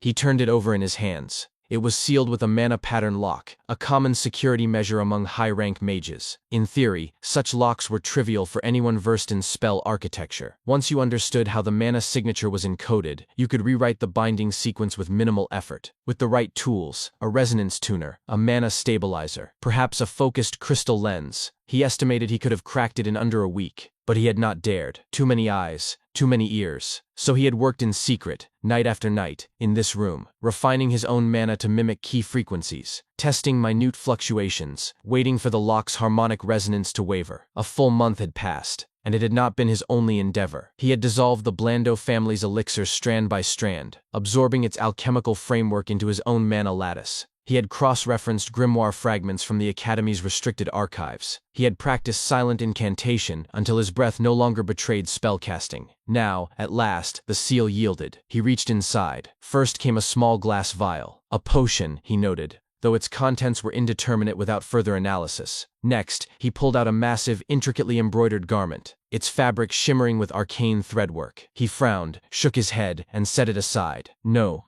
I can't use this." Then his fingers brushed against metal. He withdrew a bracelet, its surface etched with concentric runes pulsing faintly with stored energy. A protection artifact. He tested its resonance, moderate shielding capacity, layered enchantments, no obvious decay. Not bad, he judged. Useful, certainly, if not exceptional. He reached in again, deeper this time, fingers sifting past scrolls and vials and small wrapped parcels. He knew what he was looking for. It had to be here, and then, there. A leather-bound volume, its cover worn but intact, its spine reinforced with silver inlay. His pulse quickened. Found it. Declan's secret grimoire. He opened it, not fully, but just enough to confirm the title page. Red Fire. A lesser secret art than the infamous Blue Fire wielded by Farron, yet infamous in its own right. A flame said to burn through force fields, provided the caster had achieved absolute control. It was not a spell one learned in a night. It required years of refinement, of burning away imperfection, not just in technique, but in intent. Aster closed the grimoire and exhaled slowly. He would take his time. Mastery could not be rushed. He would study it in fragments, during breaks, after drills, in the quiet before dawn. Then, as if pulled by an external tide, his thoughts shifted. Speaking of which, isn't it today? The midterm performance evaluation season had begun. Outside, beneath a pale autumn sky, students gathered across the open training field.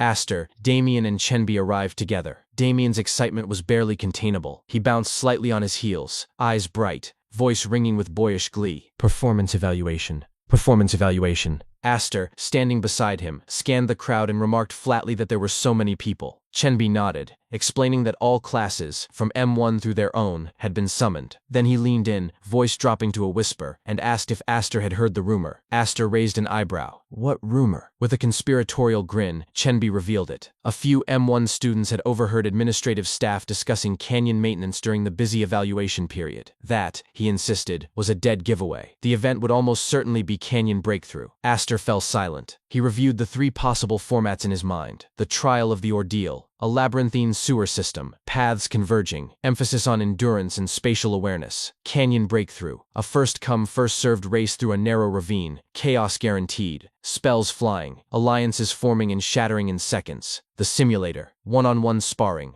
pure skill, pure pressure. Of the three, Canyon Breakthrough was the most volatile, but also the most predictable in its unpredictability. Chenby, he realized, had already begun mapping his strategy. Hold defensive barriers early, let the initial surge burn itself out, then surge forward in the lull. It was sound, calculated, survivable. But then, a sharp authoritative command cut through the chatter. Silence. A tall man with long black hair strode forward, his bearing rigid. He introduced himself as Professor Faroon, instructor of the M1 magic class and this evaluation's supervising authority. Aster's gaze sharpened. It's been a while, Professor Faroon. He noted the deep shadows beneath the man's eyes, the exhaustion, the strain, worse than before. Faroon continued, his voice dry but resonant. He confirmed the day's purpose, the midterm performance evaluation. Then came the announcement, the trial of the ordeal. Chenby's face went slack, his shoulders sagged, his hands trembled at his sides. No way, he whispered inwardly. My whole plan. His carefully constructed mental model collapsed in an instant. Damien, standing just behind him, leaned forward and murmured a single word. Quiet, uninflected, yet devastating in its certainty. Liar. Chenby groaned, half in protest, half in despair. Faroon, unmoved, ordered the students to line up by class. With a snap of his fingers, a holographic projection shimmered into existence behind him. A winding, pipe-like maze, slick with condensation, branching and rejoining. He explained the objective. Navigate the maze, reach the gate. All paths led there eventually, no need for panic. Chenby let out a shaky breath. Phew, that actually sounds easy. Faroon's hand rose. Another snap. A new image materialized, a towering humanoid construct of stone and iron, joints reinforced with glowing mana conduits. It's a golem, Chenby gasped aloud. What? There are golems in a performance evaluation? What is this? Damien turned his head slowly, eyes narrowing, voice low and warning. Watch your mouth, friend. Faroon elaborated. The golems were gatekeepers, stationed at key junctions. They were deliberately slowed, their cores exposed, their durability reduced, still dangerous for students, but survivable. Defeating them was optional. Evasion was permitted. The crowd stirred.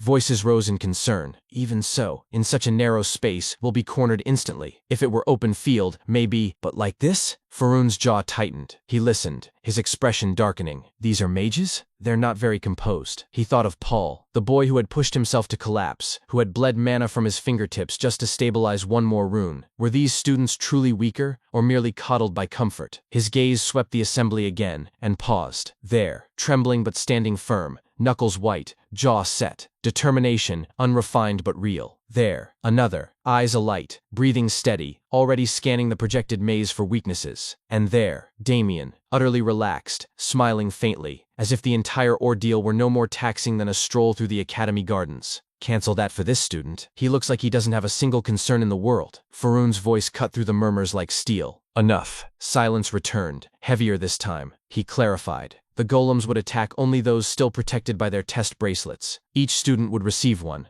a device emitting a mana-reinforced force field. If that field shattered, elimination was immediate, and golems would cease targeting the wearer. Then, slowly, he raised a bracelet for all to see. And then, his eyes narrowed, A faint, dangerous smile curled his lips. Show me something impressive. It did not matter who finished first. It did not matter who felled the most constructs. Only standout performance would be rewarded, and he promised, with absolute certainty, that his personal reward would be something worth their effort. Aster's grin spread wide, sharp, unguarded. A reward I won't be disappointed with, huh? Yes, this is it. Aster's thoughts drifted momentarily to his visits to the Academy's library. Lapdog, the largest repository of knowledge on the eastern continent. He recalled its three-tiered structure, the lower, middle, and upper floors. Of those, only the lower floor was accessible to students of his standing. When he had scoured it for any trace of information regarding the stigma, he found nothing. Not a single grimoire, not even a marginal footnote. To uncover a real clue, he would have to ascend. The middle or upper floors held what he needed, but entry there was reserved solely for the imperial family, the high nobility, or houses bearing centuries of distinction. Aside from lineage, the only alternate path was to secure formal recommendations from at least 3 professors, an almost impossible feat for someone like him, which was why the reward promised by Professor Faroon mattered so much. Without it, advancement remained out of reach. He exhaled inwardly.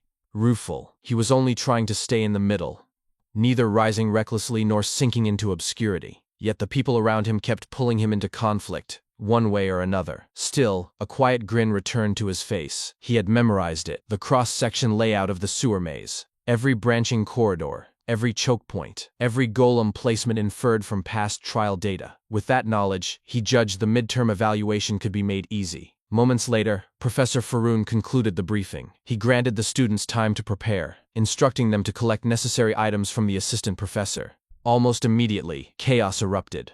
One student shouted across the yard, requesting bomb flowers and ignition stones. The assistant professor denied him instantly. His primary attribute was fire-based, and such tools would constitute an unfair advantage. Another cried out for a golem controller. The reply was swift and sharp. Trying to take a shortcut, denied. Aster observed the commotion with detached amusement. He murmured inwardly that it was difficult to distinguish whether these were aspiring mages or street thugs, staging a marketplace brawl. Then his attention shifted as Damien bounded forward, calling out cheerfully, "Sir, vine seeds, please! 20 should be enough." The assistant professor hesitated, noting that Damien's official attribute was unregistered. But before he could finish the objection, Damien dropped to knee, activated a delicate plant-based spell, and beamed up at the professor with irrepressible enthusiasm, declaring that although he had no formal attribute, he could still wield plant magic perfectly well. The assistant professor blinked, then stammered in assent. "Okay." From the rear, Chenbi watched, jaw slack. His lips curled downward, not in contempt, but in raw, unguarded envy. Damien, who always seemed to treat everything like a game, was in fact preparing with startling seriousness. Aster, noticing Chenbi's expression, reflected quietly that even Damien was stepping up, and wondered, with faint hope, whether Chenbi might finally break free of his self-imposed shell this time. An announcement then echoed through the field. Starting points would now be assigned. A magical projection bloomed in the center of the yard, displaying each student's designated entrance. Aster located his own name. Starting point 3, his gaze swept across the list. Damien was assigned to point 7. Dahlia's group, Chenbi, point 5. Damien spotted him, waved energetically, and called out, "Friend, see you inside." Chenbi offered a small, hopeful smile and added, "Aster, Damien, let's do well on the test." Aster noted inwardly that they had all been scattered, no shared starting zones. At point 3, he would be grouped with 6 others, complete strangers. The arrangement stirred a familiar unease. It reminded him of his days as a troubleshooter, dropped into hostile territory with a rotating roster of unfamiliar operatives. Awkward, suspicious, unpredictable. He stood still, arms loose, awaiting the next directive, until a group approached. The one in the center stepped forward and asked if he was Aster. Aster did not answer aloud. Instead, he studied the speaker carefully. The boy's bearing was haughty, his expression edged with condescension. An arrogant and punchable face, Aster thought, one he had never seen in Class M3. He seemed out of place, like a noble's retainer slumming among commoners. After a pause, the boy introduced himself as Devay. He claimed to have heard rumors of Aster's skill and wished to make a proposition. Aster responded with a single, cold word. "Speak." Devay's grin widened. He proposed purchasing the test bracelets of those who failed, 30 gold per piece. Excluding Aster and Devay's own group, 3 others remained at point 3. If Aster eliminated them, 90 gold would be his. Aster weighed the offer silently. 30 gold was roughly a month's income for an average commoner family, a staggering sum for a single bracelet. DeVay pressed further, his tone laced with veiled threat. He acknowledged Aster's current patronage under the young master, but warned it would not last forever. It was time, he said, for Aster to learn to fend for himself. Aster did not react outwardly, but inwardly, he conceded DeVay was not entirely wrong. Other students might call such deals cowardly or dishonorable, but these young nobles were simply leveraging what they had: wealth, influence, networks. They were filthy rich. What could one do but admire their efficiency? Good for them, really. Still, he spoke aloud, voice flat. Why 90 gold? DeVay frowned. Was the amount insufficient? Fine, he offered 35 per bracelet, 105 total. Aster shook his head. The math still doesn't add up. He pointed to the 3 unnamed students, then deliberately, to DeVay and his 2 companions. Including you 2, he said. That makes 6. You raised it to 35 per person, that's 210 gold. Now the math checks out. DeVay and his companions froze. DeVay's teeth clenched. What is this loan shark arithmetic? He seethed inwardly. Does this low-born peasant not know his place? Where does he get that kind of confidence? Aloud he snapped. 35 not enough? Fine, 40, no more. Aster smiled. Then the total would be 240 gold. DeVay's arms crossed. He stared, incredulous. Is he insane? Ah, now he understood. This savage was trying to exploit the moment for a massive payout, blind to the consequences of his own greed. A mad dog indeed, unfit for the young lady's delicate schemes. He turned to leave, declaring the negotiation over, and ordering Aster to forget the exchange. But Aster's voice stopped him. Where are you going? We can forget about them, but you still have to pay up for your own bracelets. DeVay whirled, eyes blazing. What the? Aster continued calmly, drawing an analogy. If one loaded cargo and passengers onto a carriage, paid for both, then removed the cargo, shouldn't the passenger fare still be due? Then, hand extended, he delivered the line. Pay up, 120 gold, 40 per head. One of DeVay's companions, Facon, exploded forward, shouting that he had endured much but never seen a market thug so brazen. A lowlife daring to rise above his station, unaware that DeVay descended from a baron. DeVay barked his name, Facon, and when the boy halted, he spoke through gritted teeth, voice trembling with suppressed fury. Don't put me in a position where I lose face any more than I already have. After a forced breath, he pulled a pouch from his robes. 120 gold, you said. I'll pay it. Inwardly, he repeated a mantra. Endure it. The young lady's orders matter more. A single trade deal with her could multiply our guild tenfold. But as he handed over the coins, Aster's voice returned. Soft, almost polite. Wow. I didn't realize I was standing before someone so distinguished. Then I suppose the unit price will have to increase. Since you're so noble, I'll double your rate. That brings the total to 160 gold. DeVay's fingers tightened around the pouch. He placed the remaining coins into Aster's palm, slowly, deliberately, and whispered with icy finality. From this moment on, I'll show you just how miserable your life can be for 160 gold. You may look forward to it. Time passed. The assistant professor reiterated the rules. If the bracelet's shield shattered, elimination was immediate. The force field activated only against mana-imbued attacks or spells that struck the body directly. Upon shield failure, the wearer would be teleported safely outside. No injury risk. The assistant professor glanced toward Professor Faroon, who, sipping coffee, gave a single, quiet command. Begin. Instantly, warp magic flared beneath the student's feet. One assistant announced, warp complete, displaying internal video feed. Commencing scoring. Faroon's gaze shifted across the monitors. He noted aloud that Dahlia and Damien shared the same starting point. Then, on the third screen, the feed cut to static. An assistant gasped.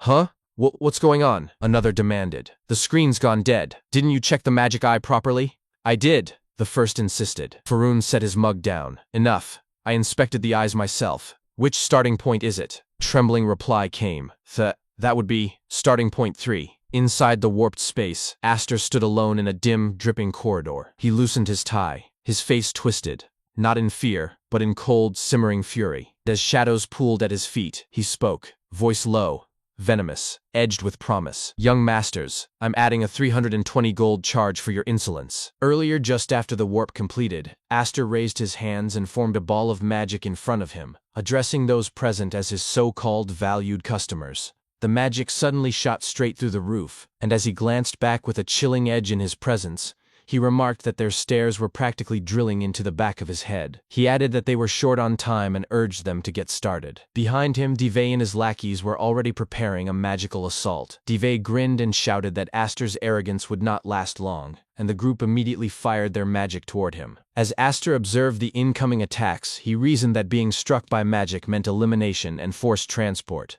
With that in mind, he decided that dodging was the safer option. He stepped to the side and evaded the attack in a single smooth motion, then instantly rushed forward to counterattack. The group was stunned by his sudden appearance in front of them. As he closed in, he reminded himself to simply dodge and strike, and to withdraw his mana right before impact so that they would not be marked for elimination. Acting on that calculation, he kicked Divey squarely in the neck, making him groan in pain. He continued advancing without pause, striking each man in succession. As he fought, he reflected with faint amusement that beating people up in this new way was surprisingly satisfying. After Divey's group had been thoroughly beaten down, Aster spoke mockingly about how their so-called young master must be quite wealthy to recruit so many people in such a short time. He loosened his tie, his face twisting with fury, and declared in a sinister tone that he was adding a 320 gold charge for their insolence. He further stated that from that point on, he would deduct 1 silver for every hit. He then continued beating them without restraint. Eventually, with his face ruined and swollen, Divey shouted in outrage, protesting through clenched pain and vowing revenge. Before he could finish, Aster struck him with magic and silenced him with a curt dismissal. Divey screamed as he was transported away. As Aster approached the fallen bracelet and picked it up, he calculated in his mind that 100 hits meant a 10 gold deduction. He reflected that it had been difficult controlling his strength without Damien, and he reasoned that the victim and the perpetrator could not be mixed up,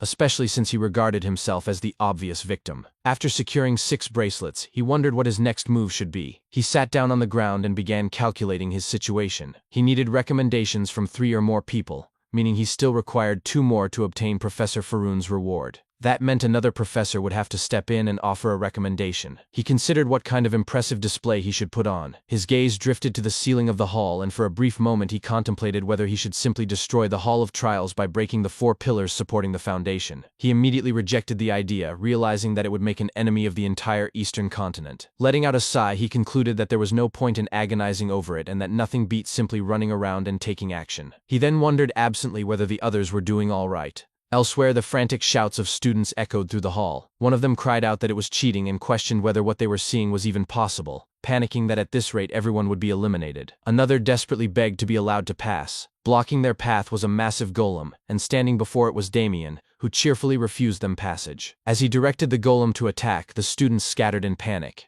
One of them fired magic while shouting in disbelief about how Damien could control a golem using vine seeds, only to realize in frustration that the vines were blocking his magic entirely. In the chaos, one student tripped and fell to the ground. As he looked up in terror at the towering golem preparing to strike him down, his scream rang out in horror. Meanwhile, elsewhere in the hall, Chenbi spoke seriously to those around him, saying that he only wanted to pass the test. While hiding behind a pillar and being assaulted by other students, he shouted at the top of his lungs, pleading for them to stop attacking. One of the students hurled an insult at him, calling him a mere commoner and demanding his bracelet. After a brief lull in the fighting as the students caught their breath, one of them ordered another to go back and grab Chenbi. The second student protested, questioning why she should be the one to do it and expressing fear of being stabbed in the back. The first retorted that they should not let him run out of mana while he was distracted. The second scoffed, asking how she was supposed to trust someone who had already backstabbed another person earlier. As Chenbi listened in on their argument, he recognized the perfect chance to escape and quietly ran off. He reminded himself that he should not get greedy and that simply passing the test was enough. As he ran, he suddenly noticed something strange about his arm and stopped in confusion. He realized something was wrong with his bracelet. His heart sank as he concluded that he must have been hit by magic without even realizing it. He accepted bitterly that he had been eliminated after all. He slumped down beside the wall, sulking as he reasoned that he would be transported any second. Yet after several moments passed, nothing happened. Confusion crept in as he questioned why he had not been transported.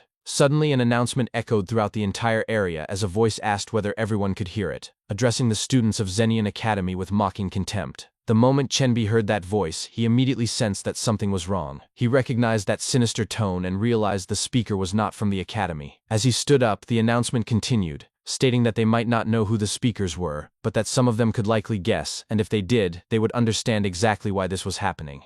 The speaker then declared that there were no demands to be made, only a price to be paid for displeasing the Great One. Upon hearing the announcement, Damien muttered in unease that the situation felt deeply unsettling. The voice then continued, declaring that on that very day, in that very place, all of the students would die and that there would be no way back, ordering them to die in despair. Outside, an assistant teacher shouted in fury, demanding to know who the speaker was and what was going on. At the back of the room, Faroon stood up on his chair and ordered everyone to stop wasting energy and to go get the professors immediately. He specifically commanded that Professor Felina be brought faster than anyone else. The assistant teacher responded at once and rushed to carry out the order, yelling for the other assistants to call the professors, to contact the dean as well, and to hurry. Behind them, Faroon's fury surged so violently that the table beneath his hand began to crack from the sheer force he exerted. With a sinister expression, he muttered to himself about the damn bugs and their insolence. Back inside the Hall of Trials, a golem had just been defeated and fell to the ground. Aster, having just defeated it, clicked his tongue and muttered, "Shit! What kind of bullshit is this?" Aster continued taking down golems one by one. He calculated that about 10 minutes had passed since the voice echoed through the test site. He noted that the golems, things that should have been slow and rigid, were fast and agile. Furthermore, they were pinpointing his exact location and swarming him. The fact that the gatekeeper golems were rushing in on their own meant someone had tampered with the control system. He deduced that they must have pulled every golem out of the storage room, which explained why there were so many. As more golems approached him, he grinned and asked who they thought they were messing with. He proclaimed himself Troubleshooter No.1, noting he had survived everything except an aerial dogfight. He then lunged forward with magic in both hands, and, with a wide grin on his face, declared that he would crush every last one of them. Elsewhere, Chenbi walked in the middle of the hall, sighing deeply. He thought that if he had known it would be like this, he would have just let himself get eliminated early. He panicked, thinking that he was going to die, but then corrected himself, reasoning that he was not dead yet, so he was merely about to die. Suddenly, he noticed something in the distance, a student running toward him. He wondered who the survivor was. As the man got closer, he immediately recognized it was Aster and called out his name in excitement. His voice crumbled as he noticed the golems at Aster's back chasing him down. Chenbi froze for a few moments.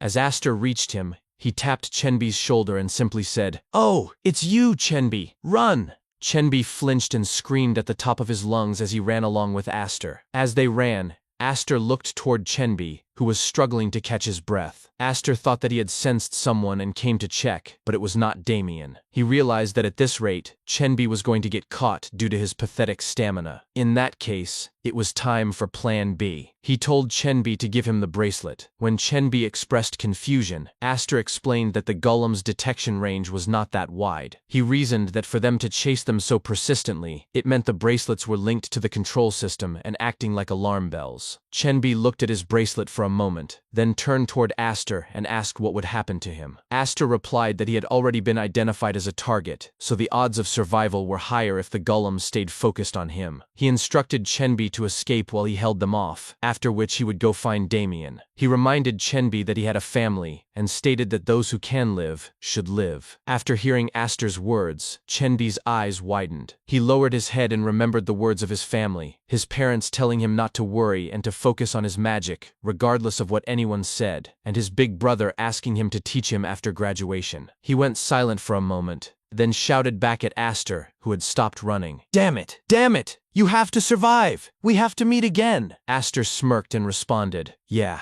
I know." As Chenbi ran forward, he told himself he had no choice and had to live. He thought of his parents, who bought him a grimoire instead of food, and his little sister, who was forced to quit school because of him. He felt he had to give back the rights his family should have been able to enjoy. Then his mother's words echoed in his mind, calling him their pride and joy. Chenbi's eyes widened after recalling his mother's words. He stopped running and asked himself if he was someone to be proud of. He described himself as indecisive, nowhere near courageous, and a nobody. He turned his head back toward Aster, who was fighting the golems on his own, and asked himself if he was someone to be proud of for abandoning a friend. He shouted, "No!" He turned around and extended both hands forward. He declared he could not let himself be crushed by guilt anymore. As insignificant as he might be, he vowed never to give up. With found determination, He gritted his teeth as a burst of magic started to flare up on his hands. He resolved to use the greatest magic he knew. The debris of rocks around him started to form into a single rock above him. He thought of the magic left to him by the master who awakened his talent. As he poured in more magic power, he started bleeding from his nose, begging for it to work. The rock grew more gigantic, and Chenbi shouted his magic, "Spear of the Earth." He recalled his master's words, asking if the name was pretty grand, and telling him to take a good look at its majesty, like that of a cavalry spear piercing through everything. With his bloody face, Chenbi screamed loudly, "Aster!" Aster's eyes widened in disbelief as he looked back toward Chenbi. Chenbi fired his magic toward the golems, completely obliterating them. After the attack landed, Aster, who was ducking down, thought in disbelief that this magic did not just change the form of the rock making up the Hall of Trials, but its very substance as well. He noted that changing both form and substance was difficult, and that this was a level of magic Chenbi should not even be able to handle. In the back, Chenbi coughed blood continuously as he stood frozen. After a few moments, his body started to fall, but Aster immediately reached him and grabbed him before he could hit the ground. He called out to Chenbi. Chenbi smiled while breathing heavily, explaining that a long time ago, his master gave him this spell called Spear of the Earth. He asked if the name was a little grand. Aster replied that it was not that grand of a name. When Chenbi questioned this, Aster added that it was not completely ungrand either. He explained that with magic like that, it was ultimately the caster who had to prove it. Whether it was grand or not all depended on what he did. Chenbi began to say Aster's name, but before he could finish, Aster poured a potion into his mouth and told him to stop acting like he was about to die, assuring him he would not die from that. As Aster poured the potion, Chenbi shouted, "Off! It stings and itches!" After some time,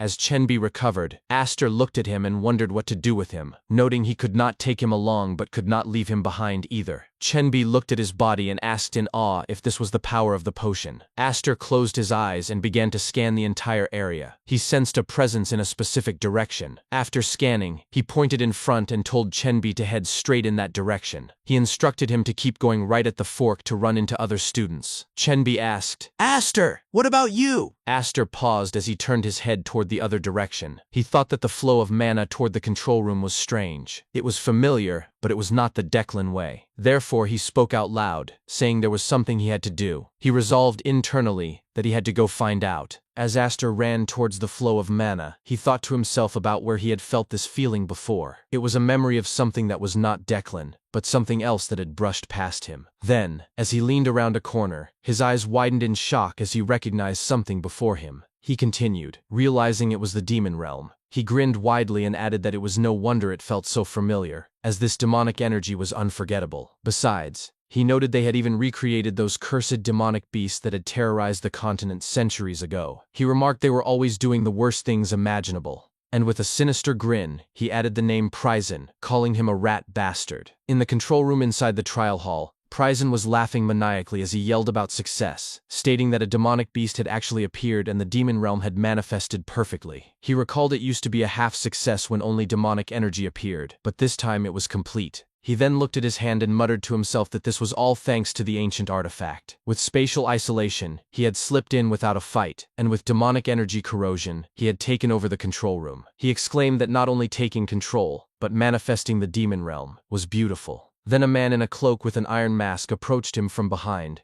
and asked if it was a success, questioning if he had half-assed it. Pryzen smirked and responded that creating the miasma already fulfilled their contract, and the professor he was after would crumble on his own. The man responded that he did not care how, as long as Xenion Academy, which protected the professor, was destroyed. Pryzen bowed to him mockingly and dismissed him as the big mighty Bymar family's watchdog, asking sarcastically if he had any options. Bymar's hound warned that if Pryzen wanted to keep living, he should not let his filthy mouth say his family's name again. Pryzen glared at him in contempt and thought to himself that the man was still just a feudal vassal of Declan, running around with fake swagger, and a coward. But once the contract was over, the Bymars would give him his own lab, so he could tolerate him until then. He then grinned and added that, more importantly, creating the demon realm meant fulfilling the cult's wish. He found the joy exhilarating, and that the Forbidden Magic Society, Salvation, would have the old geezers drooling to support him. Then Bymar's hound spoke, asking about the core control, and noting a student was approaching. Pryzen expressed interest, calling the student the first test subject.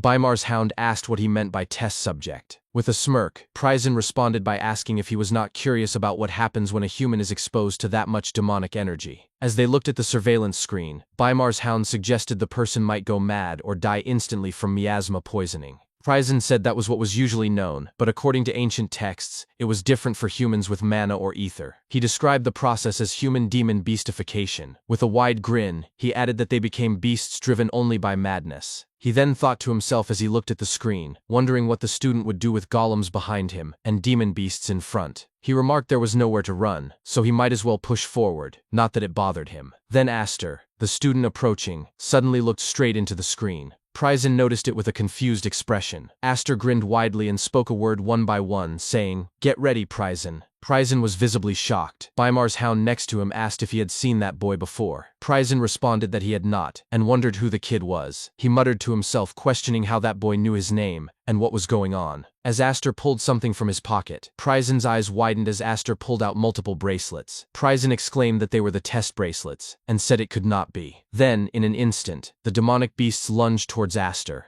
Aster lunged forward as well, attacking the demonic beasts one by one in a flash. After the attacks, Aster actually planted his bracelets in the demon beasts one by one. Then golems from behind suddenly began to target the demon beasts at the front. Aster looked back and spoke, telling them to kill each other from now on. Inside the control room, Pryzen screamed at the top of his lungs, crying out for his babies. He muttered to himself as he looked back at the surveillance screen, demanding to know where the boy was, and exclaiming about his speed. He turned to Bymar's hound next to him and shouted for him to be stopped, calling the others idiots and yelling that he was breaking through. Then, in a flash, Aster arrived at the control room and broke through with a loud boom as he crashed through the wall. Both Pryzen and Bymar's hound were shocked at his appearance. Aster then spoke to them with a chilling tone, saying it had been a while and that they were finally meeting. Elsewhere, Chenbi was speaking nervously, agreeing that they were finally meeting. He stammered, asking how the other had been, and confirmed his name was Damien. Damien responded happily as he controlled two golems standing right behind his back with his plant magic, saying he had been there protecting his friends. He pointed them out, saying, "Here look, they're Cerberus H1, H2 and H3. Chenbi responded that it was cool. He muttered to himself, impressed at the use of golems. Then suddenly,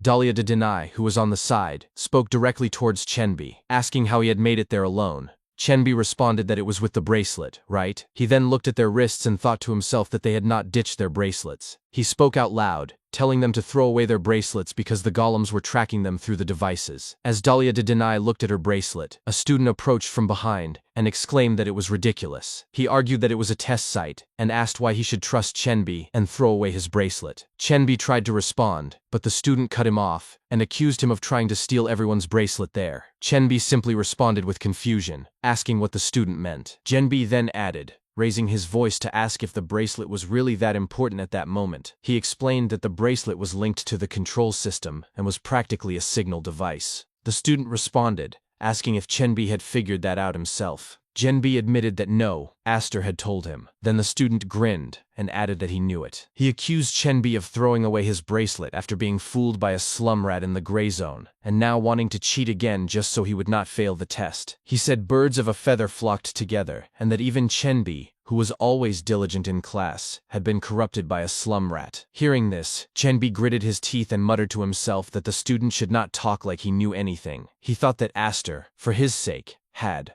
Then his thoughts were cut off when Damien spoke and started approaching them. Damien said that when he first met Aster, he had asked him what he had, and Aster had said it immediately without a second thought. "You have a friend." So, Damien stated, he trusted his friend. He then removed his own test bracelet, threw it on the ground, and added that he did not need that kind of thing, and that they could take as many as they wanted. He turned around and happily called out to Chenbi, telling him to let's go. Seeing this, Chenbi was shocked at his actions. He thought to himself that Damien had not been this kind of person before, and wondered who he really was. Elsewhere, Aster spoke to Pryzen, saying they had finally met. He remarked that he had even gone to the demon realm to try and kill him at that time, and had not expected to meet him there. Pryzen responded by yelling that Aster was a lunatic and that he did not even know him, demanding to know what he meant about the demon realm. He then looked to Bymar's hound beside him and shouted, asking what he was doing, and reminding him that his job was to protect him. Bymar's hound responded, asking if Pryzen was sure this was really his first time meeting Aster. Pryzen insisted that it was. Bymar's hound sighed and simply responded that it was fine. As he walked forward, he grabbed his kusarigama and added that it was a contract, so he did not have a choice. He stated he would kill Aster without leaving a trace. As Aster watched Bymar's hound approach, he thought to himself that the Bymar were one of the vassal families of Declan. Their secret art was wind magic, and their speed and piercing strikes were famous, almost like archers. What they had created by training a separate, backward child was this hound, a real hunting hound taking the lead on the battlefield. But, he then spoke out loud, demanding to know why Bymar's hound was with that rat bastard. Bymar's hound responded,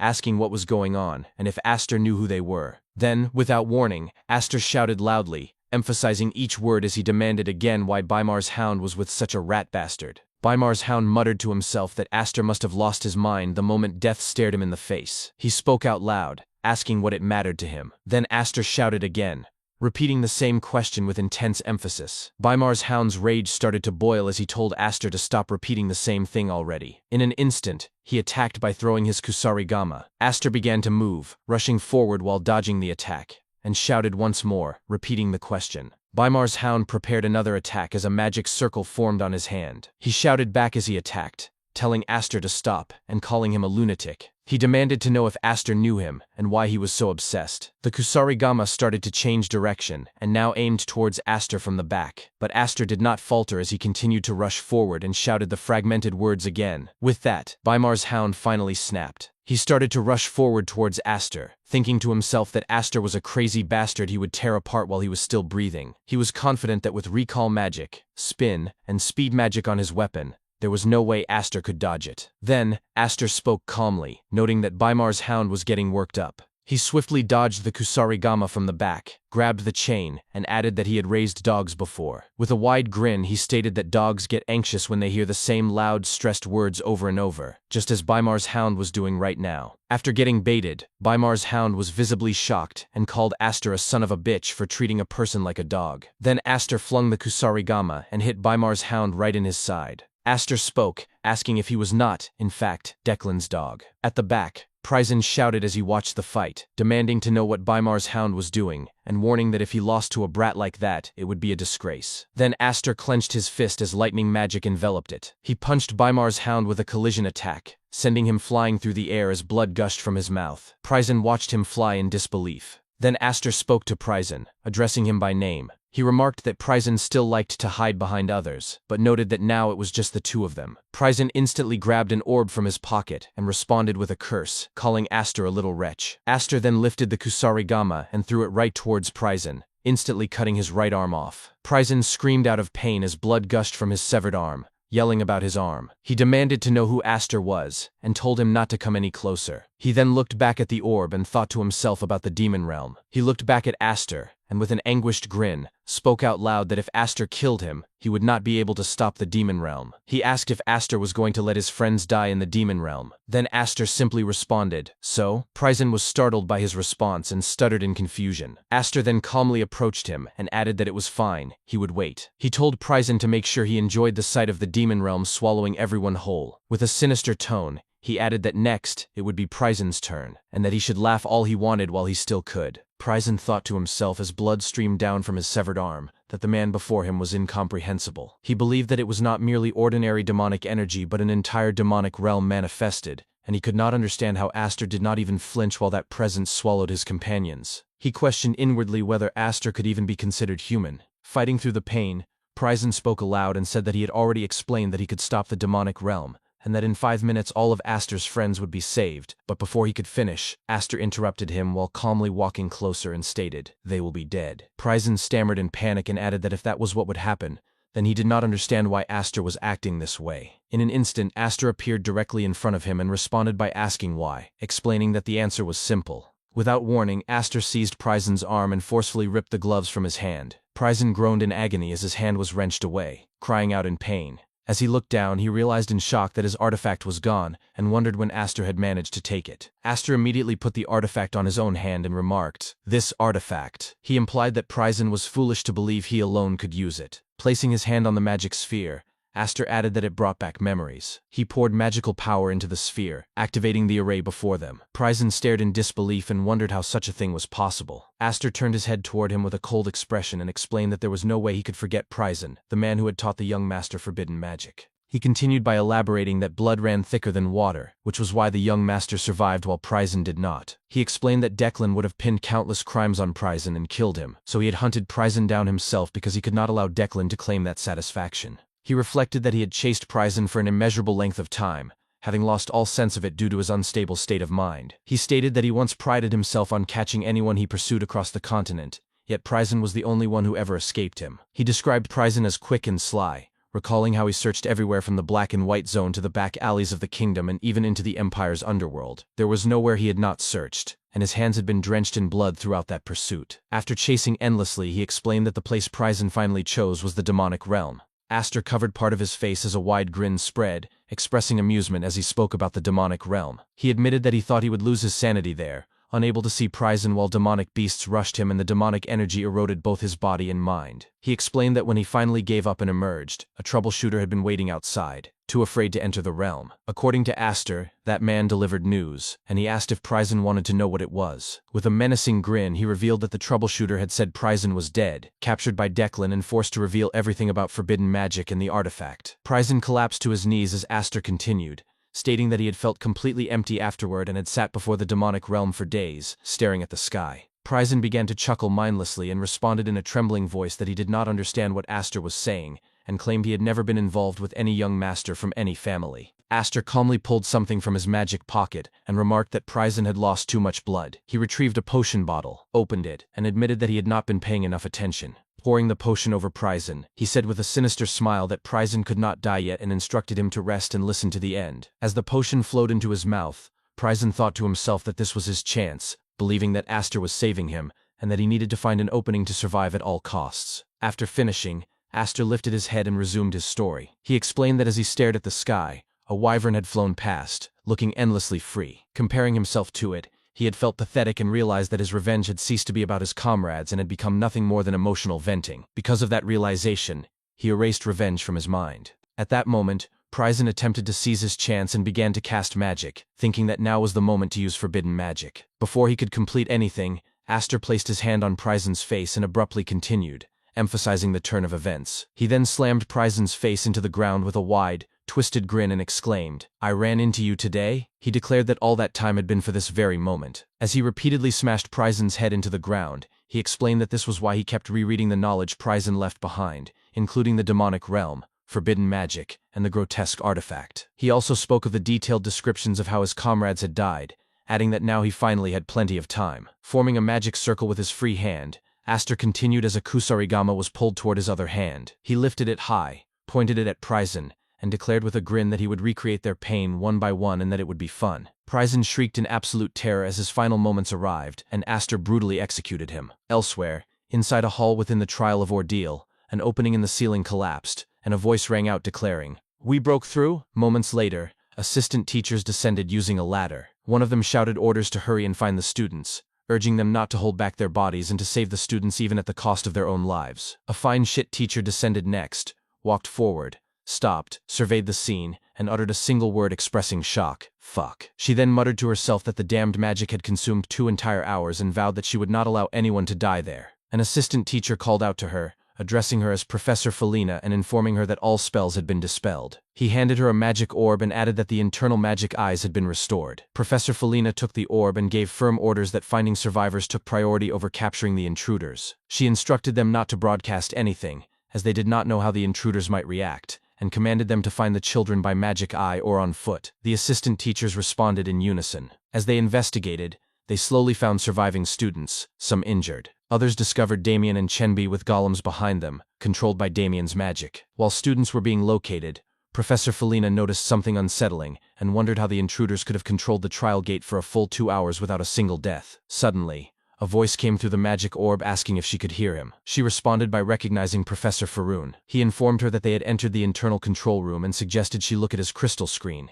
stating that it would be better if she saw it herself. She asked him to wait a moment. When she finally got a clear view, her eyes widened in shock, and she struggled to speak as she processed the sight. Professor Faroon explained that there had been 2 intruders and that they were now in that state. Professor Felina thought that even for someone who had seen countless gruesome things, this was difficult to look at. She wondered who could have reduced them to such a condition. Suddenly, something clicked in her mind, and she told herself to wait. She recalled a conversation with Professor Zahra, remembering how Zahra had handed her a document about Aster and explained that the student was a vagabond from the black and white zone who had entered using a Blando family admission. As she read, Zahra had pointed out that his magic power exceeded standard values and that the reading had errored, placing him far beyond a normal student's level. Zahra had seriously warned her that she did not know what he truly was, but that the student needed to be closely watched. As the memory faded, Professor Felina watched Aster through the crystal screen. At that moment, a familiar voice echoed nearby, stating that it seemed he was too late. She immediately turned and shouted in alarm upon recognizing the principal. He raised his hand and corrected her, saying, "Just call me headmaster." He looked around the area and remarked that he had come as fast as he could but that everything appeared to be over. Professor Felina replied that it could not be helped since he had traveled all the way from the outer east continent. The headmaster chuckled and responded that thanks to her, things had ended well and that he was glad he had trusted her. His tone then shifted as he looked at the crystal screen showing Aster. He asked Professor Felina to tell him whether she believed that the boy was the one responsible for everything that had happened.